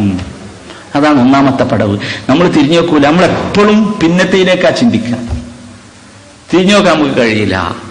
അല്ലെ? നിങ്ങൾ ആലോചിച്ച് നോക്കി, ഒരു തെറ്റ് നമ്മുടെ അടുത്ത് വന്നാൽ നമ്മളെ ചിന്ത എന്താ? ഒരു നഷ്ടം നമുക്ക് വന്നാൽ നമ്മളെ ചിന്ത എന്താ? നമ്മളെ ചിന്ത, ഞാൻ അങ്ങനെ ചെയ്തിട്ടില്ലായിരുന്നുവെങ്കിൽ. അല്ലേ? അങ്ങനെയുണ്ടോ? പലപ്പോഴും നിങ്ങൾ കേട്ടില്ലേ, നമ്മൾ തമ്മിൽ തന്നെ പറയലെന്താ, എന്താണ് അവർക്ക് അങ്ങനെ ചെയ്തുകൂടായിരുന്നു, ഒന്ന് അങ്ങനെ ആവൂലേ? മനസ്സിലായില്ലേ? എന്തുകൊണ്ടാ? വിശ്വാസത്തിന് ശക്തി ഇല്ലാത്തതുകൊണ്ടാണ്. റസൂലുള്ള കൃത്യമായി പറഞ്ഞല്ലോ, പറഞ്ഞുകൂടാ, അത് നമുക്ക് പറഞ്ഞുകൂടാ. ഇതെന്താ വെച്ചാ, പടച്ചറപ്പ് മുസ്ലിമായ മനുഷ്യന്റെ മനസ്സിനുണ്ടാകേണ്ട ശക്തി, ഭയങ്കര ഉറപ്പ്, ഭദ്രത, തകർന്നു പോകാനുള്ള എല്ലാ മുക്കിലും മൂലയിലും ഓട്ടയടിച്ചു റസൂലുള്ള. എന്നിട്ട് പറഞ്ഞു, പറയരുതടോ, കാരണം ചില മക്കളോട് പിതാക്കൾ പറയും, അല്ലേ? മക്കളിൽ നിന്ന് എന്തെങ്കിലും ഒരു അബദ്ധം വന്ന പിതാക്കൾ പറയും, അങ്ങനെ ചെയ്തിട്ടുണ്ടെങ്കിൽ സംഭവിക്കുമായിരുന്നോ? എന്തുകൊണ്ടാന്ന് വെച്ചാൽ നമുക്ക് ഒന്ന് തിരിഞ്ഞു നോക്കാം പുറത്തേക്ക്, കഴിഞ്ഞു പോയ ജീവിതം. അതാണ് ഒന്നാമത്തെ. രണ്ടാമത്തെ കാര്യം, അല്ലാഹു സുബ്ഹാനഹു വ തആല നമുക്ക് നൽകിയ ഔദാര്യങ്ങളിൽ രണ്ടിനം ഉണ്ടാവും. ഒന്ന് നമ്മൾ ചോദിച്ചു കിട്ടിയത്, ഒന്ന് ചോദിക്കാതെ കിട്ടിയോ. അല്ലേ? എല്ലാവരും ഒന്ന് ആലോചിച്ച് നോക്കി. ഓരോരുത്തരുടെ ജീവിതത്തിലും അള്ളാഹിനോട് ചോദിച്ചിട്ട് കിട്ടിയതുണ്ട്, പിന്നെ ചോദിക്കാതെ കിട്ടിയുണ്ട്. ചോദിക്കാതെ കിട്ടിയ എന്താ നിങ്ങൾക്കറിയോ? ചോദിക്കാതെ കിട്ടിയത് അല്ലാഹു സുബ്ഹാനഹു വ തആല നമ്മോടുള്ള സ്നേഹത്തിന്റെ കാഠിന്യം കാരണം നമുക്ക് തന്നതാ. അതിനെക്കുറിച്ച് നമുക്ക് ചിന്തിക്കാൻ കഴിയും. ഞാൻ ചോദിക്കാത്തതും കുറെ കിട്ടിയിട്ടുണ്ടല്ലോ. എങ്ങനെ കിട്ടി? എവിടുന്ന് കിട്ടി? നല്ല മക്കളെ. ഞാൻ അങ്ങനെ ചോദിച്ചിട്ടൊന്നുമില്ല. എന്ത് രസമുള്ള മക്കള്, അന്തസ്സുള്ള മക്കള്, വിദ്യാഭ്യാസമുള്ള മക്കള്, സൽപ്പേരുണ്ടാക്കുന്ന മക്കള്, ബർക്കത്തുള്ള മക്കള്, പരലോകത്തേക്ക് ഗുണം കിട്ടുന്ന മക്കള്, റബ്ബി ഗഫിർലി വലിവാലിദയ്യ എന്ന് പ്രാർത്ഥിക്കുന്ന മക്കള്. ഒരു പേടിയില്ല, എനിക്കൊരു പേടിയില്ല. എന്റെ മരണാനന്തര ക്രിയകൾ അല്ലാഹു റസൂലും പഠിപ്പിച്ച കൃത്യമായി ചെയ്ത് ഒരു നിലക്കും പടച്ച റബ്ബേ എന്റെ ഉപ്പാക്ക് അല്ലെങ്കിൽ എന്റെ ഉമ്മാക്ക് പുറത്തു കൊടുക്കണേ, ഖബറിൽ ഒരിക്കലും അവർക്കൊരു പ്രയാസം ഉണ്ടാകരുതേ എന്ന് ഒരു ദിവസം ഒരു നേരമെങ്കിലും എന്റെ മക്കൾ പറയുമെന്ന് ശുഭാപ്തി വിശ്വാസമുള്ള അത്ര നല്ല മക്കൾ. അതാണ് നല്ലത്, മറ്റൊന്നുമല്ല. ഇപ്പം വലിയ മോന് ഭയങ്കര അവിടെയാണ് ജോലി, ഇവിടെ ജോലി ഉണ്ട്, അവന് ഇത്ര ഡിഗ്രി ഉണ്ട്, അന്തസ്സുണ്ട്, ഇതൊക്കെ കഴിഞ്ഞ് എത്ര എളുപ്പം തീരും പറയാനില്ല. അപ്പൊ ആ ഒരു ചിന്ത, ഏത് രണ്ട് തരത്തിലുള്ള അള്ളാഹുവിന്റെ അനുഗ്രഹങ്ങളെ കുറിച്ചുള്ള ചിന്ത, ഒന്ന് ചോദിച്ചു കിട്ടിയത്, ഒന്ന് ചോദിക്കാതെ കിട്ടിയത്. ചോദിക്കാതെ കിട്ടിയതിനെ കുറിച്ചൊന്ന് ആലോചിച്ച് നോക്കുക. അപ്പോൾ നമുക്ക് പ്രതീക്ഷയിലേക്ക് എത്താനുള്ള രണ്ടാമത്തെ പട്. ഞാൻ ചോദിച്ചിട്ടല്ലല്ലോ അള്ളാഹു തന്നത്, പിന്നെ എന്തുകൊണ്ടാ? അത് അള്ളാഹു സുബ്ഹാനഹു വ തആല എന്നെ ബഹുമാനിച്ച് തന്നതാ, എന്നെ ആദരിച്ച് തന്നതാണ്. ആ ഒരു ചിന്ത, ആ ഒരു രൂപം. അതേമാതിരി മൂന്നാമത്തെ സംഗതി ചിന്തിക്കേണ്ടത്, അള്ളാഹു തആലക്ക് കോപ്പുള്ള ഒരുപാട് സംഗതികൾ ഞാൻ ചെയ്തിട്ടുണ്ട്, പക്ഷെ അള്ളാഹു എന്നെ എന്താക്കണില്ല, കോപ്പിക്കണില്ല. നിങ്ങൾ ആലോചിച്ച് നോക്കി, നമ്മൾ ചെയ്യുന്ന പ്രവർത്തനത്തിന്റെ അടിസ്ഥാനത്തിൽ അള്ളാഹു തആല നമ്മളോട് കോപ്പിക്കുകയും ശിക്ഷിക്കുകയും ഒക്കെ ചെയ്യുകയാണെങ്കിൽ ഇവിടെ ഉണ്ടാവോ? നമ്മൾ ഈ കോലത്തിലുണ്ടാവോ? എത്ര തവണ തൗബ ചെയ്തില്ലേ നമ്മള്, അല്ലേ? പിന്നെയും തിരിച്ചതിലേക്ക് തന്നെ പോകും. എന്തൊക്കെ മനസ്സിലാക്കി ഇതിനെ കുറിച്ച്, പക്ഷെ എന്നിട്ടോ ആ മനസ്സിലാക്കിയതൊക്കെ ഇത്രയോ അതിങ്ങനെ വേറൊന്നിങ്ങനെ ഭയങ്കരമായ ദുനിയാവ് ഇങ്ങനെ ഭയങ്കരമായി പത്തി വിടർത്തി ഭംഗിയായി ഇങ്ങനെ നിൽക്കുന്നത് കണ്ടാൽ നമ്മളതിൽ വീണുപോകും. സഹോദരന്മാരെ, യഥാർത്ഥത്തിൽ നമ്മൾ മനസ്സിലാക്കേണ്ടത്, ഈ ദുനിയാവിലെ ജീവിതം എന്ന് പറഞ്ഞാൽ നബി സല്ലല്ലാഹു അലൈഹി വസല്ലം പഠിപ്പിച്ചല്ലോ, മസ്റഅത്തുൽ ആഖിറ, പരലോകത്തേക്കുള്ള കൃഷിയിടമാണ്. മനസ്സെന്ന് പറഞ്ഞാൽ ഈ ഭൂമി മാതിരിയാണ്. പണ്ഡിതന്മാർ അങ്ങനെയാണ് മനസ്സിനെ പഠിപ്പിച്ചത്. ഈ പ്രതീക്ഷ നമ്മളെ മനസ്സിൽ വരണമെങ്കിൽ മനസ്സ് ഈ ഭൂമി പോലെയാണ്. നല്ല ഭൂമിയിൽ എന്ത് വേണം? നല്ല വിത്ത് വിതക്കണം. അതേമാതിരി നല്ല മനസ്സിൽ നല്ല വിത്ത് വിതക്കണം. നല്ല തരം അള്ളാഹുവിനെ ഇഷ്ടപ്പെടുന്ന, അള്ളാഹുവിന് ഇഷ്ടമുള്ള കാര്യങ്ങൾ ചെയ്യുന്ന താഅത്തുകളിലൂടെ അള്ളാഹുവിലേക്ക് അടുക്കുന്ന, അല്ലേ? ശരി, നല്ല ഭൂമി, നല്ല വിത്ത് വിതച്ചു, ഉണ്ടാവോ? ഉണ്ടാവില്ല. എന്ത് വേണം? നന്നായി വെള്ളം നനക്കണം. എവിടുന്നൊക്കെയോ വെള്ളം കൊണ്ടുവരാൻ സാധിക്കുമോ അവിടുന്നൊക്കെ വെള്ളം കൊണ്ടുവരണം. അതേമാതിരി തന്നെ മനസ്സും. കുറെ അമലു സാലിഹത്തുകൾ പഠിച്ചു വെച്ചു, താഅത്തുകൾ പഠിച്ചു വെച്ചു, ക്ലാസ് കേട്ടു, മതിയോ? പോരാ, അത് നനക്കണം. ഈ കൃഷി നനക്കുന്നത് പോലെ അത് നനക്കണം, വേണ്ടേ? ശരി, നനച്ചു, കൃഷി നന്നായി നനച്ചു, നല്ല മുളച്ചൊക്കെ ഉണ്ടായി. പക്ഷെ പലതരത്തിലുള്ള ഈ കൃമികൾ, രോഗാണുക്കൾ, പലതരത്തിലുള്ള ഇതിനെ നശിപ്പിക്കുന്ന കീടങ്ങൾ വരും, അല്ലേ? അപ്പൊ എന്ത് ചെയ്യണം? നല്ല ഈ കീടനാശിനികൾ, അല്ലെങ്കിൽ എങ്ങനെയാണോ ഈ കീടങ്ങൾ വരാതിരിക്കേണ്ടത്? മനസ്സോ അതന്നെ, മനസ്സും നനച്ചു. താഅത്തുകൾ നമ്മൾ ദിക്ർ ചൊല്ലി നിസ്കരിച്ചു, ക്ലാസ് ഇങ്ങനെ കേട്ടു, ഇടയ്ക്ക് ക്ലാസ് ഇങ്ങനെ കേൾക്കുമ്പോൾ ഇതിങ്ങനെ വളരും. നനക്കണ മാതിരി എന്താവും? ഇങ്ങനെ വളരും. മതിയോ? പോരാ. എന്ത് വരണം? പലതരം കീടങ്ങളും മനസ്സിലേക്ക് വരും. ആ കീടങ്ങളെയൊക്കെ, ഈ കൃഷിയിടത്തിലെ കീടങ്ങളെ ഏതുതരം കീടനാശിനികൾ ഉപയോഗിച്ച് നിങ്ങൾ നശിപ്പിച്ചുവോ അതേ ശ്രദ്ധയോടുകൂടി മനസ്സിനെ ബാധിക്കുന്ന കീടങ്ങളെ നാശിനികൾ ഉപയോഗിച്ച് നശിപ്പിക്കാൻ കഴിയണം. നല്ലോണം നനച്ചു, കീടങ്ങളൊക്കെ നശിപ്പിച്ചു. എന്നാലുണ്ട് കുറെ, ഞങ്ങളുടെ നാട്ടിലൊക്കെ കള എന്ന് പറയും. നിങ്ങളെന്താ പറയാന്ന് എനിക്കറിയില്ല. ഈ നമ്മൾ നെല്ലൊക്കെ വിതച്ചാൽ നെല്ലിങ്ങനെ പൊന്തി വരുമ്പോ അതിന്റെ അടിയിൽ ഇങ്ങനെ ഉണ്ടാവില്ലേ, പറിച്ചു കളയേണ്ട സാധനം, അത് വരും. അപ്പൊ എന്ത് ചെയ്യണം? അവിടെ നിർത്തിക്കൂടെ, അത് പറിച്ചു കളയണം. മനസ്സിലും കളകൾ വരും, പലതരം കളകൾ. എന്തിന്? നമ്മുടെ ഈമാൻ നശിപ്പിക്കാൻ, ഈമാനിങ്ങനെ ചാഞ്ചല്യം ഉണ്ടാക്കാൻ, ഈമാനിന്റെ ശക്തി കുറക്കാൻ നമ്മൾ എന്ത് ചെയ്യണം? അതൊക്കെ പറിച്ചു കളയണം. ഇതന്നെയാണ് യഥാർത്ഥത്തിൽ മനസ്സ്. ഒരു ഭൂമിയാണ് മനസ്സ്, നല്ല ഭൂമി, നല്ല മനസ്സ്, നല്ല ഭൂമിയാണ് നല്ല മനസ്സ്. നല്ല വിത്ത് വിതച്ചാൽ നല്ല മനസ്സിൽ നന്നായി ഉണ്ടാകും. നന്നായി വെള്ളം നനച്ചാൽ, ക്ലാസ് കേട്ട് ഖുർആൻ ഓതി ദിക്ർ ചൊല്ലി അങ്ങനെ എന്താക്കണം? അതിനിങ്ങനെ നനച്ചു കൊണ്ടുവന്ന് വരാവുന്ന കീടങ്ങളെയൊക്കെ പിടിച്ച് വലിച്ചെറിഞ്ഞ് കളകളൊക്കെ പറിച്ചെടുത്ത് നശിപ്പിച്ച് നല്ല രൂപത്തില്. അപ്പൊ കുറച്ച് പണിയുണ്ട്, കുറച്ച് പ്രയാസമുണ്ട്, ബുദ്ധിമുട്ടുണ്ട്. ഇങ്ങനെ ചെയ്താൽ അല്ലാഹു സുബ്ഹാനഹു വ തആലയെ കുറിച്ച് നമുക്ക് നല്ലത് പ്രതീക്ഷിക്കാം. അല്ലെങ്കിലോ നേരെ തിരിച്ചും. ഇതിന്റെ അവസ്ഥ എന്താന്ന് ചോദിച്ചാൽ, യഥാർത്ഥത്തില് അല്ലാഹു സുബ്ഹാനഹു വ തആലയെ കുറിച്ചുള്ള, അല്ലാഹുവിന്റെ ഫളലിനെ കുറിച്ചുള്ള, ഔദാര്യത്തെക്കുറിച്ചുള്ള ഈ പ്രതീക്ഷ എവിടെ എത്തിക്കുമെന്ന് ചോദിച്ചാൽ, അള്ളാഹു നമ്മളെ വല്ലാണ്ട് ഇഷ്ടപ്പെടുന്ന, അള്ളാഹു നമ്മൾ എത്ര പ്രതീക്ഷ അർപ്പിക്കുന്നോ അള്ളാഹ് തിരിച്ചും അപ്രകാരം അള്ളാഹു നമ്മളെ ഇഷ്ടപ്പെടും. അതാണ് അള്ളാഹുവിന്റെ പ്രതീക്ഷയെക്കുറിച്ച് പറയുന്നിടത്തൊക്കെ. ഈ പ്രതീക്ഷ യഥാർത്ഥത്തിൽ രണ്ട് വിധം ആളുകൾക്ക് മരുന്നാണ്. അതുകൂടി നമ്മൾ മനസ്സിലാക്കണം.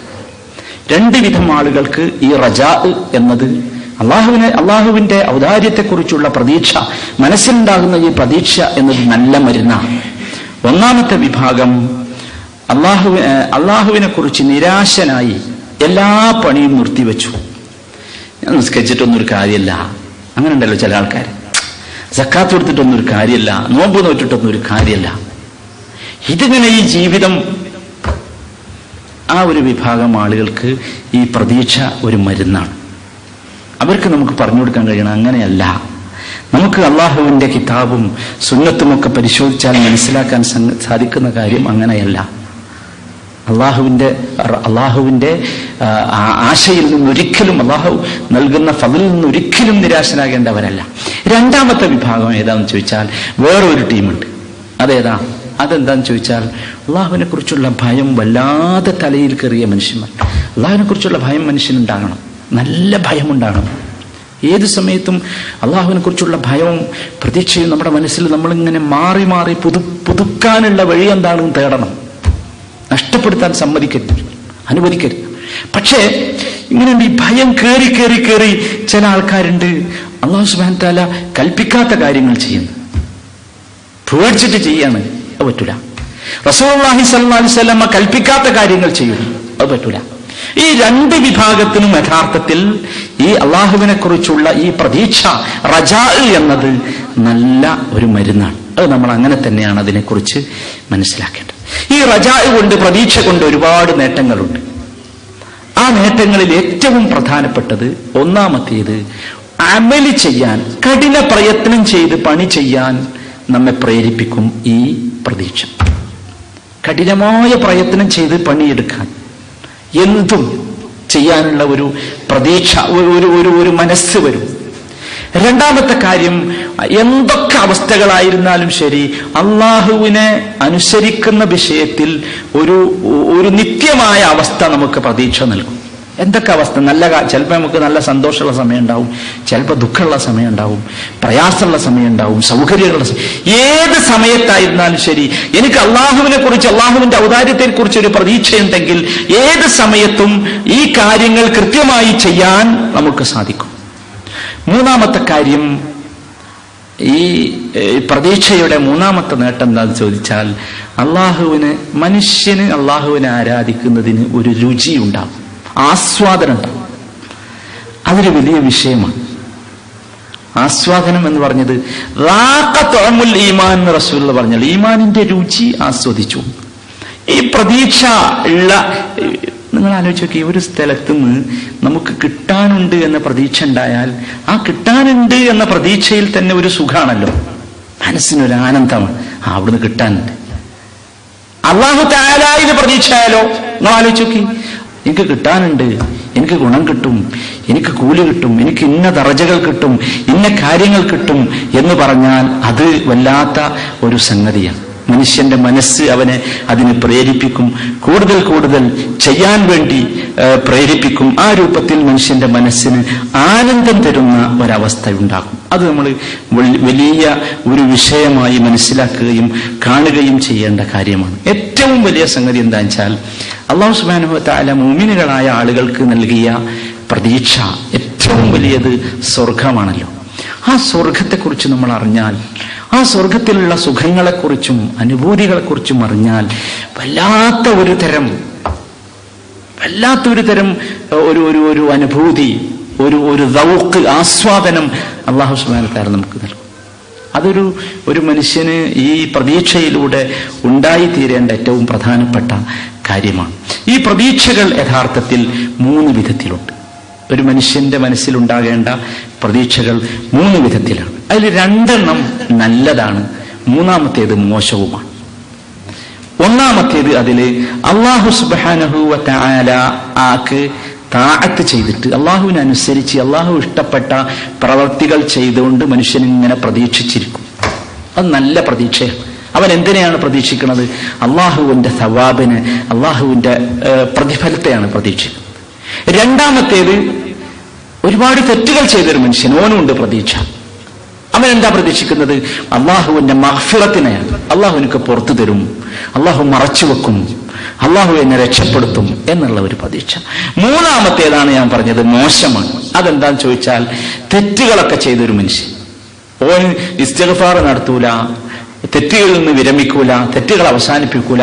ഓനും പറയുന്നത് എനിക്ക് പ്രതീക്ഷ ഉണ്ട്. ആ പ്രതീക്ഷ ശരിയായ പ്രതീക്ഷയല്ല. അവനൊരിക്കലും ഒരു തരത്തിലുള്ള പ്രതീക്ഷയില്ല. കാരണം പ്രതീക്ഷ ഉണ്ടാകണമെങ്കിൽ പ്രതീക്ഷ ഉണ്ടാകുന്ന രൂപത്തിലൂടെ അവൻ എന്താക്കണം, ചെയ്യണം, പ്രവർത്തിക്കണം. അതാണ് വേണ്ടത്. മുസ്ലിമായ മനുഷ്യനെ സംബന്ധിച്ചിടത്തോളം, മുസ്ലിമായ മനുഷ്യൻ ഈ പ്രതീക്ഷയെക്കുറിച്ച് ചിന്തിക്കുമ്പോൾ ആദ്യം ആലോചിക്കേണ്ടത് അവന്റെ സ്വന്തം നഫ്സിനെ കുറിച്ചാണ്. എന്റെ നഫ്സിൽ എന്തൊക്കെ അയ്ബുണ്ട്, ന്യൂനത ഉണ്ട് എന്ന് നമ്മൾ ഓരോരുത്തരും പരിശോധിക്കണം. അതാ വേണ്ടത്. എന്റെ മനസ്സിന് റിയാ പെട്ടിട്ടുണ്ടോ, ഉജ്ബുണ്ടോ, ആളുകൾ കാണാൻ വേണ്ടി ഞാൻ കാര്യങ്ങൾ ചെയ്തിട്ടുണ്ടോ, ആളുകൾ കാണുമ്പോൾ കൗതുകത്തോടു കൂടി വല്ലതും ഞാൻ ചെയ്യുന്നുണ്ടോ? ഈ ഒരു സംഗതി ആദ്യം നമ്മളെ സ്വന്തം മനസ്സ്, ആ സംഗതിയിൽ നിന്ന് നമ്മൾ മോചിതമായാൽ അള്ളാഹുവിന്റെ വിശാലമായ ഒരിക്കലും നമുക്ക് പ്രവചിക്കാൻ സാധ്യമല്ലാത്ത വിശാലമായ പടച്ചറബിന്റെ അനുഗ്രഹങ്ങളിലേക്ക് നമ്മൾ എത്തിച്ചേരും എന്ന വസ്തുത നാം ഓർക്കണം.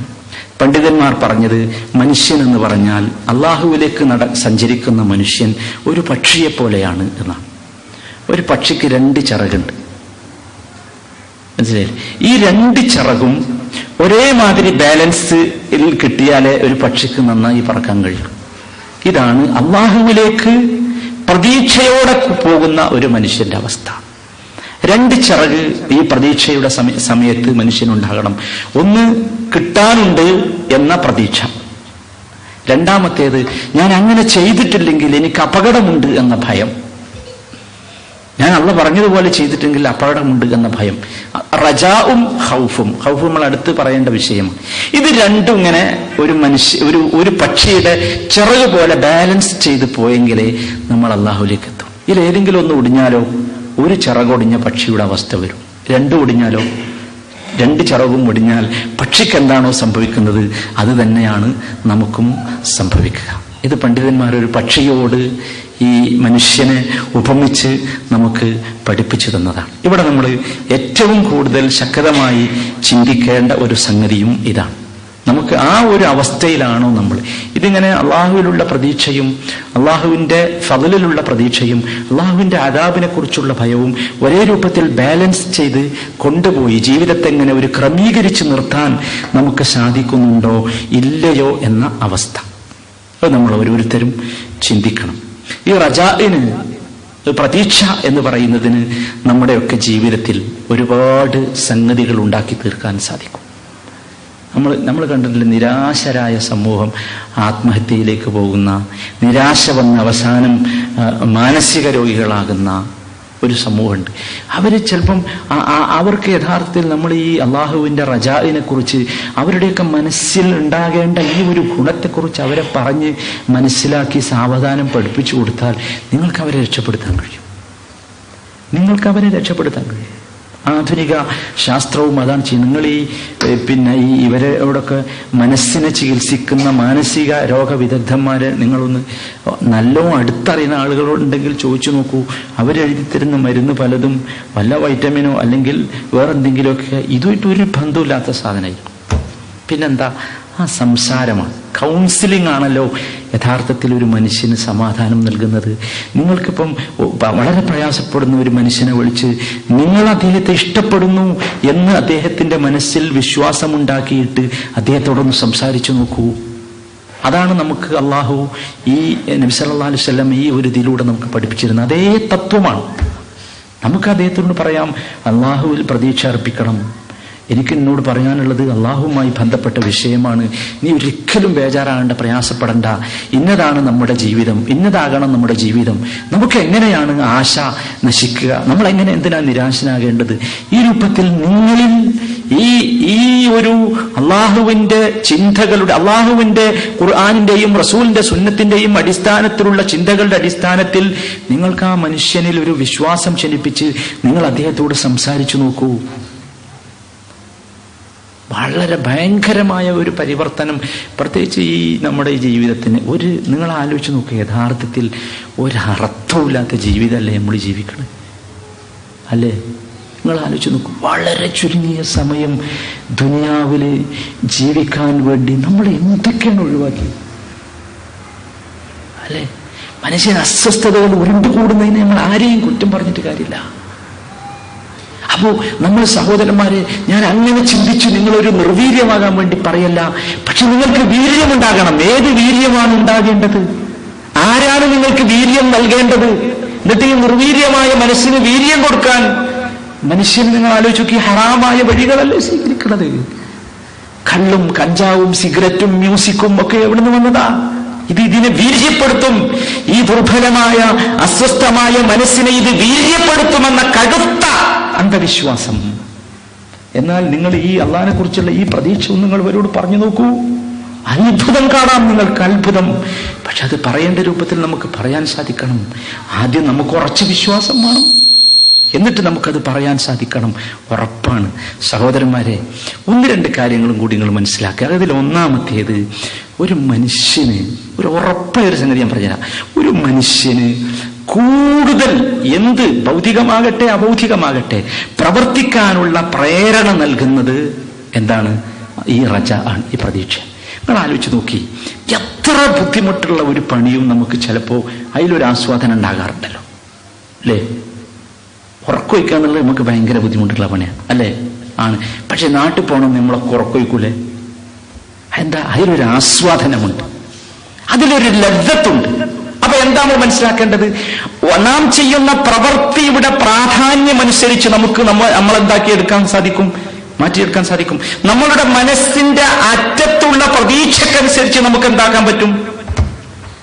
ഇനി നിങ്ങൾ നേരെ തിരിച്ചൊന്ന് ചിന്തിച്ചു നോക്ക്. ഫജ്ർ നിസ്കരിക്കാൻ നമ്മളിൽ പലർക്കും സാധിക്കണില്ല. എന്താ കാര്യം? ഉണരണില്ല എന്നാ പറയാ. അലാറം ഞാനങ്ങോട്ട് ഓഫാക്കി എന്നാ പറയാ. ഞാൻ നേരത്തെ പറഞ്ഞ ഉദാഹരണം ഇതൊന്ന് വെച്ച് നമ്മളൊന്ന് സ്വയം വിലയിരുത്തി നോക്കൂ. എന്തുകൊണ്ട് നമ്മുടെ അലാറം ഓഫായി പോയി? എന്തുകൊണ്ട് ഫജ്റിന്റെ ബാങ്ക് നമ്മൾ കേൾക്കാതെ പോയി? എന്താ? നമ്മുടെ മനസ്സിലുള്ള പ്രതീക്ഷ എന്താണ്? മോശമാണ്. ഇല്ല, പ്രതീക്ഷ ഇല്ല, അറ്റുപോയിട്ടുണ്ട്. എന്ത് നിസ്കാരം എന്നുള്ളിടത്താണ്. നേരെ മറിച്ച് അവിടെ നാട്ടിൽ പോയാൽ അവിടെ ഉണ്ടാകുന്ന സുഖസൗകര്യങ്ങളെ കുറിച്ചുള്ള ആസ്വാദനവും അതിനെക്കുറിച്ചുള്ള പ്രതീക്ഷയുമാണ് എന്നെ എന്താക്കിയത്? ഉറക്കമൊഴിക്കാൻ പ്രേരിപ്പിച്ചു. നല്ല ഒരു ഓർക്കസ്ട്ര, വളരെ പ്രഗത്ഭന്മാരായ നമ്മളൊക്കെ കേട്ട് നല്ല ഹരമുള്ള പാട്ടുകാർ പാടുന്ന ഒരു ഓർക്കസ്ട്ര, നല്ല ഒരു മിമിക്രി, കുടുകുട നമ്മളെ ചിരിപ്പിക്കുന്ന, നമ്മുടെ മനസ്സിലുള്ള എല്ലാ പ്രയാസങ്ങളും ഉരുകിയൊലിപ്പിക്കാൻ സാധിക്കുന്ന വിധത്തിൽ കോമഡി പറയുന്ന ഒരു ആക്ടർ എന്തായിരിക്കും? എന്ത് പ്രയാസം ചെയ്യും അല്ലേ? കസേരൊന്നും വേണ്ട, നിലത്തിരുന്നോളാം. ഇതുവരെ നിലത്ത് ഭൂമിയിൽ പടിഞ്ഞിരുന്നിട്ടില്ലാത്ത ഞാൻ പടിഞ്ഞിരിക്കും. എന്താ? എനിക്ക് പ്രതീക്ഷ ഉണ്ട് അല്ലേ? റജാവുണ്ട്. എന്റെ പ്രിയപ്പെട്ട സഹോദര, നിങ്ങൾ ആലോചിച്ച് നോക്ക്. സഹാബികൾക്ക് ജിഹാദ് ചെയ്യാൻ ആവേശമായിരുന്നു. നമുക്കിത് മനസ്സിലായില്ലല്ലോ.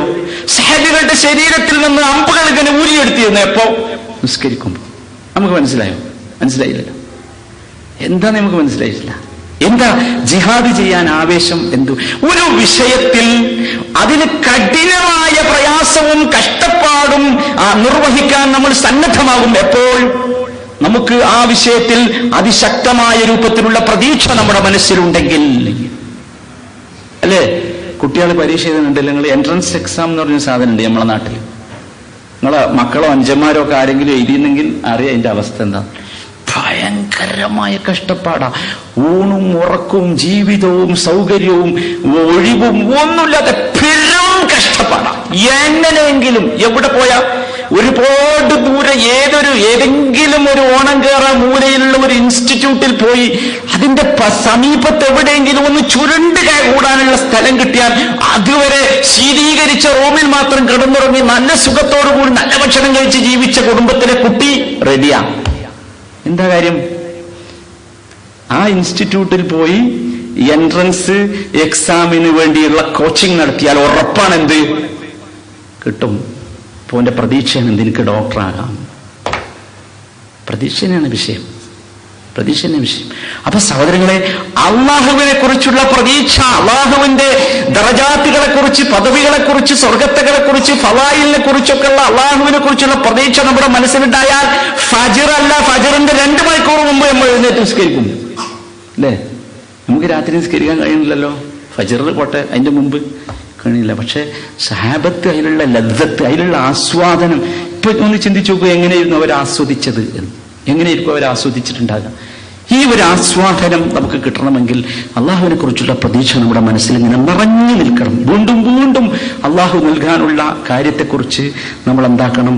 പഠിക്കണം, മനസ്സിലാക്കണം, ഉൾക്കൊള്ളണം. അതാണ് വേണ്ടത്. അതാകുന്നു അള്ളാഹു സുബ്ഹാനഹു വ തആല നമുക്ക് പഠിപ്പിച്ചു തന്നിട്ടുള്ള, പരിചയപ്പെടുത്തി തന്നിട്ടുള്ള പ്രതീക്ഷ. ആ പ്രതീക്ഷ മനസ്സിലുണ്ടായാൽ അള്ളാഹുവിനെ കാണാനുള്ള കൊതി നമ്മുടെ മനസ്സിൽ വരും. ഞാൻ അതുകൊണ്ടാണ് മരണം എന്ന് പറയുമ്പോൾ നിങ്ങൾ ബേജാറാണ്ടെന്ന് പറഞ്ഞു. മരണം എന്ന് പറഞ്ഞാൽ എന്താ? അള്ളാഹുവിനെ കാണലല്ലേ, അള്ളാഹുവിനെ കണ്ടുമുട്ടല്ലേ. നിങ്ങൾ ആലോചിച്ച് നോക്കി, ഖബറിൽ അള്ളാഹു നമുക്ക് നൽകുന്ന സുഖം മാത്രം കേട്ടാൽ മതി, മരിക്കാൻ നമുക്ക് കൊതിയാവും മരിക്കാൻ. അത് മാത്രം കേട്ടാൽ മതി. എന്തായിരിക്കും അതിൻ്റെ ഒരു സുഖം? ഖബറിലെ സുഖം വല്ലാത്തൊരു സുഖമായിരിക്കും. അള്ളാഹു നമുക്ക് ആ സുഖം നൽകി നമ്മൾ അനുഗ്രഹിക്കുമാറാകട്ടെ. നമുക്ക് കാണാം ഉമൈർ ഇബ്നു ഹമ്മാമുൽ അൻസാരി റളിയല്ലാഹു അൻഹു, നബി സല്ലല്ലാഹു അലൈഹി വസല്ലമ ജിഹാദ് ഉഹദ് യുദ്ധം നടക്കുന്നതിൻ്റെ മൂലയിൽ നിന്നിട്ട് ജിഹാദിനെ കുറിച്ച് ഇങ്ങനെ പറയാം. അപ്പം ആളുകൾ ഇങ്ങനെ ഒരുമിച്ച് കൂടിയിരിക്കുന്ന സ്ഥലത്ത് റസൂൽ പറയാം, ഖൂമൂ ഇലാ ജന്നത്തിൻ അർദുഹസ് സമാവാതു വൽ അർദ്, ആകാശഭൂമികളോളം വിശാലമായി കിടക്കുന്ന സ്വർഗത്തിലേക്ക് എഴുന്നേൽക്കൂ. എന്താ റസൂൽ അത് പറയും കൂടി ചെയ്ത് എന്തായിരിക്കും അതിന്റെ മധുരങ്ങളാണ്? നമ്മൾ പറഞ്ഞ ഒരു സുഖം ഉണ്ടാവില്ല. കാരണം നമുക്കത് കണ്ട് പറയണ എന്റെ മനസ്സിലെങ്കിലും അത് കയറണ്ടേ. ഈ ജന്നത്തിൽ നിന്നുള്ള പദം കേട്ടിട്ട് എന്തെങ്കിലും ഒരു സുഖം. റസൂൽ പറഞ്ഞപ്പോ എന്ത് രസം ഉണ്ടായിണ്ടാവും എന്ന് ആലോചിച്ച് നോക്കൂ. ഇതിങ്ങനെ കേട്ട ഒരു നാടൻ മനുഷ്യൻ, അദ്ദേഹമാണ് ഉമൈർ ഇബ്നു ഹമ്മാം എന്ന് പറഞ്ഞത്. അള്ളാഹിനെ കാണാനുള്ള എങ്ങട്ടാ റസൂലിനെ വിളിക്കണത്? എങ്ങട്ടാ? ഖൂമൂ ഇലാ ജന്നത്തിൻ, വരീം, എഴുന്നേൽക്കൂ, ഇരിക്കല്ലേ, എഴുന്നേൽക്കൂ, സ്വർഗത്തിലേക്ക് എഴുന്നേൽക്കൂ. ഉമൈർ ഇബ്നു ഹമ്മാം അൽ അൻസാരി റളിയല്ലാഹു അൻഹു, അദ്ദേഹം ഇങ്ങനെ ആൾക്കാരുടെ കൂട്ടത്തിൽ ഇരുന്ന് ഭക്ഷണം കഴിക്കുക, കാരക്ക തിന്നുകൊണ്ടിരിക്കുക. അദ്ദേഹം പറഞ്ഞു ഒരു വാചകം, لئن عشت حتى آكل هذه التميرات إنها لحياة طويلة. لئن عشت حتى آكل هذه التميرات, ഈ കൊച്ചു കൊച്ചു കാരക്കകൾ ഞാൻ തിന്നുന്നത് വരെ ഞാൻ ജീവിക്കാനാണ് കൊതിക്കുന്നതെങ്കിൽ, إنها لحياة طويلة, ഒരു കാരക്ക തിന്നാൻ എത്ര നേരം വേണം? അതെ, ആ കാരക്ക തിന്നുന്ന സമയത്തെക്കുറിച്ച് ഉമൈർ റളിയല്ലാഹു അൻഹു പറയുന്നത് ഇന്നഹാ ലഹയാത്തുൻ തവീല, അത് ദീർഘമായ ജീവിതമാകും എന്ന് പറഞ്ഞ് ആ മനുഷ്യൻ തിന്നുകൊണ്ടിരിക്കുന്ന കാരക്ക അവിടെ വെച്ചിട്ട് എഴുന്നേറ്റിട്ട് യുദ്ധത്തിന് പോവുക. എന്നിട്ട് ആ യുദ്ധത്തിൽ അദ്ദേഹം ഷഹീദാവുകയാണ്. നമുക്ക് എന്ത് മനസ്സിലാവില്ല. എന്താ മനസ്സിലാത്തതെന്ന് വെച്ചാൽ, ഷഹീദായ കിട്ടുന്നത് എന്ത് എന്ന് നമ്മൾ മനസ്സിലാക്കിയിട്ടില്ല. നമ്മൾ ആരെങ്കിലും ഷഹാദത്തിനെ കുറിച്ച് ആഗ്രഹിച്ചു നോക്കിയിട്ടുണ്ടോ? ആഗ്രഹിക്കണം സഹോദര, ഷഹാദത്തിനെ കുറിച്ച് ആഗ്രഹിക്കണം. അള്ളാഹിനോട് ചോദിക്കണം, അല്ലാഹുമ്മ ർസുഖ്നാ അഷ്ഷഹാദ. കാരണം അതിന്റെ ഷഹീദിന് അള്ളാഹു കൊടുക്കുന്നത് അത്ര പ്രതീക്ഷയാണ്, അത്ര മധുരമാണ്. അപ്പൊ ചുരുക്കി പറഞ്ഞാൽ സഹോദരങ്ങളെ, നമ്മൾ ഈ പ്രതീക്ഷ നമുക്ക് നഷ്ടപ്പെടുന്ന ഒരു രൂപം നമ്മുടെ ജീവിതത്തിൽ ഉണ്ടാകരുത്. എത്രമാത്രം പ്രതീക്ഷ നമ്മുടെ മനസ്സിൽ അള്ളാഹുവിനെ കുറിച്ച് പഠിക്കുകയും മനസ്സിലാക്കുകയും ചെയ്തിട്ടുണ്ടാകുന്നോ അത്രയും നമുക്ക് ഇതിലൊക്കെ ആസ്വാദനം ഉണ്ടാവും. എന്ത് കഠിനാധ്വാനം ചെയ്യുന്നതിലും നമുക്ക് ആസ്വാദനം ഉണ്ടാവും. ഖുർആൻ പഠിക്കാൻ ഭയങ്കര ബുദ്ധിമുട്ടല്ലേ? പഠിച്ച ഖുർആൻ നിലനിർത്താൻ ഭയങ്കര ബുദ്ധിമുട്ട്. എനിക്ക് അത്ഭുതം തോന്നിയിട്ടുണ്ട്. ഇവിടെ ഒരുപാട് ഖുർആൻ പഠിക്കാനുള്ള സന്ദർഭം, ഒരുപാട് കോഴ്സുകൾ. മഹാ അത്ഭുതം തോന്നി. രാവിലെയും വൈകുന്നേരം ഒക്കെ ഖുർആൻ പഠിക്കാൻ ചാൻസ് ഉണ്ട്. പക്ഷേ ഖുർആൻ പഠിക്കാൻ വരുന്ന ആളുകൾ വളരെ കുറവാണ്. ഖുർആൻ പഠിക്കാൻ വേണ്ടി പറഞ്ഞയക്കാൻ രക്ഷിതാവിന് മനസ്സ് വരുന്നില്ല എന്ന് ആലോചിച്ചിട്ട് എങ്ങനെയാണ് എനിക്ക് തീരെ മനസ്സിലാകുന്നത്. ഇപ്പൊ മനസ്സിലാക്കി എന്ന് വെച്ചാൽ, എന്താണ് ഖുർആൻ പഠിച്ചാൽ കിട്ടുക എന്നുള്ളത് നമ്മൾ എന്താക്കിയിട്ടില്ല, മനസ്സിലാക്കിയിട്ടില്ല. മനസ്സിലാക്കിയെങ്കിൽ ഒരിക്കലും നമ്മൾ ഒഴിവാക്കൂല. ആകെ മലയാളികൾ നമ്മളാണുള്ളപ്പോൾ ഉണ്ടാക്കി കൊണ്ട് നടത്തുന്നത്. ആകെ 2 കുട്ടികളാണ് പച്ച മലയാളത്തിൽ പറഞ്ഞാൽ ഖുർആൻ പഠിക്കാൻ ഇവിടെ വരുന്നത്. 2 കുട്ടികൾ. എന്തിനൊക്കെ നിങ്ങൾ മക്കളെ പറഞ്ഞേക്കുന്നുണ്ട് കൂട്ടരെ, എന്തിനൊക്കെ പറഞ്ഞേക്കുന്നുണ്ട്. ഈ ഖുർആൻ പഠിച്ചാലുള്ള ഗുണം നിങ്ങൾ കേട്ടുക്കണോ? ഖുർആൻ പഠിച്ചാലുള്ള ഗുണം അല്ലാഹു എന്തുമാത്രം പ്രതീക്ഷയാണ് ഖുർആൻ പഠിച്ചവർക്ക് നൽകുന്നത്. ആ പ്രതീക്ഷന്റെ രൂപം അല്ലാഹു തആല റസൂൽ അങ്ങനെ ഹദീസിൽ പറഞ്ഞില്ലേ, സ്വർഗത്തിലേക്ക് പ്രവേശിപ്പിച്ചാൽ സ്വർഗത്തിൽ നമ്മൾക്ക് ഇരിക്കാനുള്ള, നമുക്ക് വസിക്കാനുള്ള സ്ഥലം നിശ്ചയിക്കുന്നത് ആരാ? നിങ്ങളുടെ മനസ്സിലുള്ള ഖുർആനാ. ആലോചിച്ചു നോക്കി കൂട്ടരെ, ഭൂമിയിലുള്ള ഗ്രേഡ് മക്കൾക്ക് ഉയർത്താൻ വേണ്ടി ട്യൂഷനും കഠിനാധ്വാനവും പ്രയാസവും അനുഭവിക്കുന്ന സഹോദരങ്ങളെ, സഹോദരികളെ, ഉമ്മമാരെ, ഇവിടെ ഖുർആൻ പഠിക്കാൻ സീറ്റ് ഒഴിവുള്ളതുകൊണ്ട് പറയല്ലോ കേട്ടോ, ഇത് വേറെ എവിടെയും പോയി പഠിക്കണം, ഇവിടെ ഇപ്പൊ തൽക്കാലം സീറ്റില്ല. പക്ഷെ ആലോചിച്ച് നോക്കൂ, ഇനി നമ്മളെ കുറിച്ചൊന്ന് ആലോചിച്ച് നോക്കി. കഠിനാധ്വാനം ചെയ്ത് നമ്മളൊരു ജോലി നേടാൻ വേണ്ടി എന്തൊക്കെ കോഴ്സുകൾ പഠിക്കുന്നുണ്ട് അല്ലേ?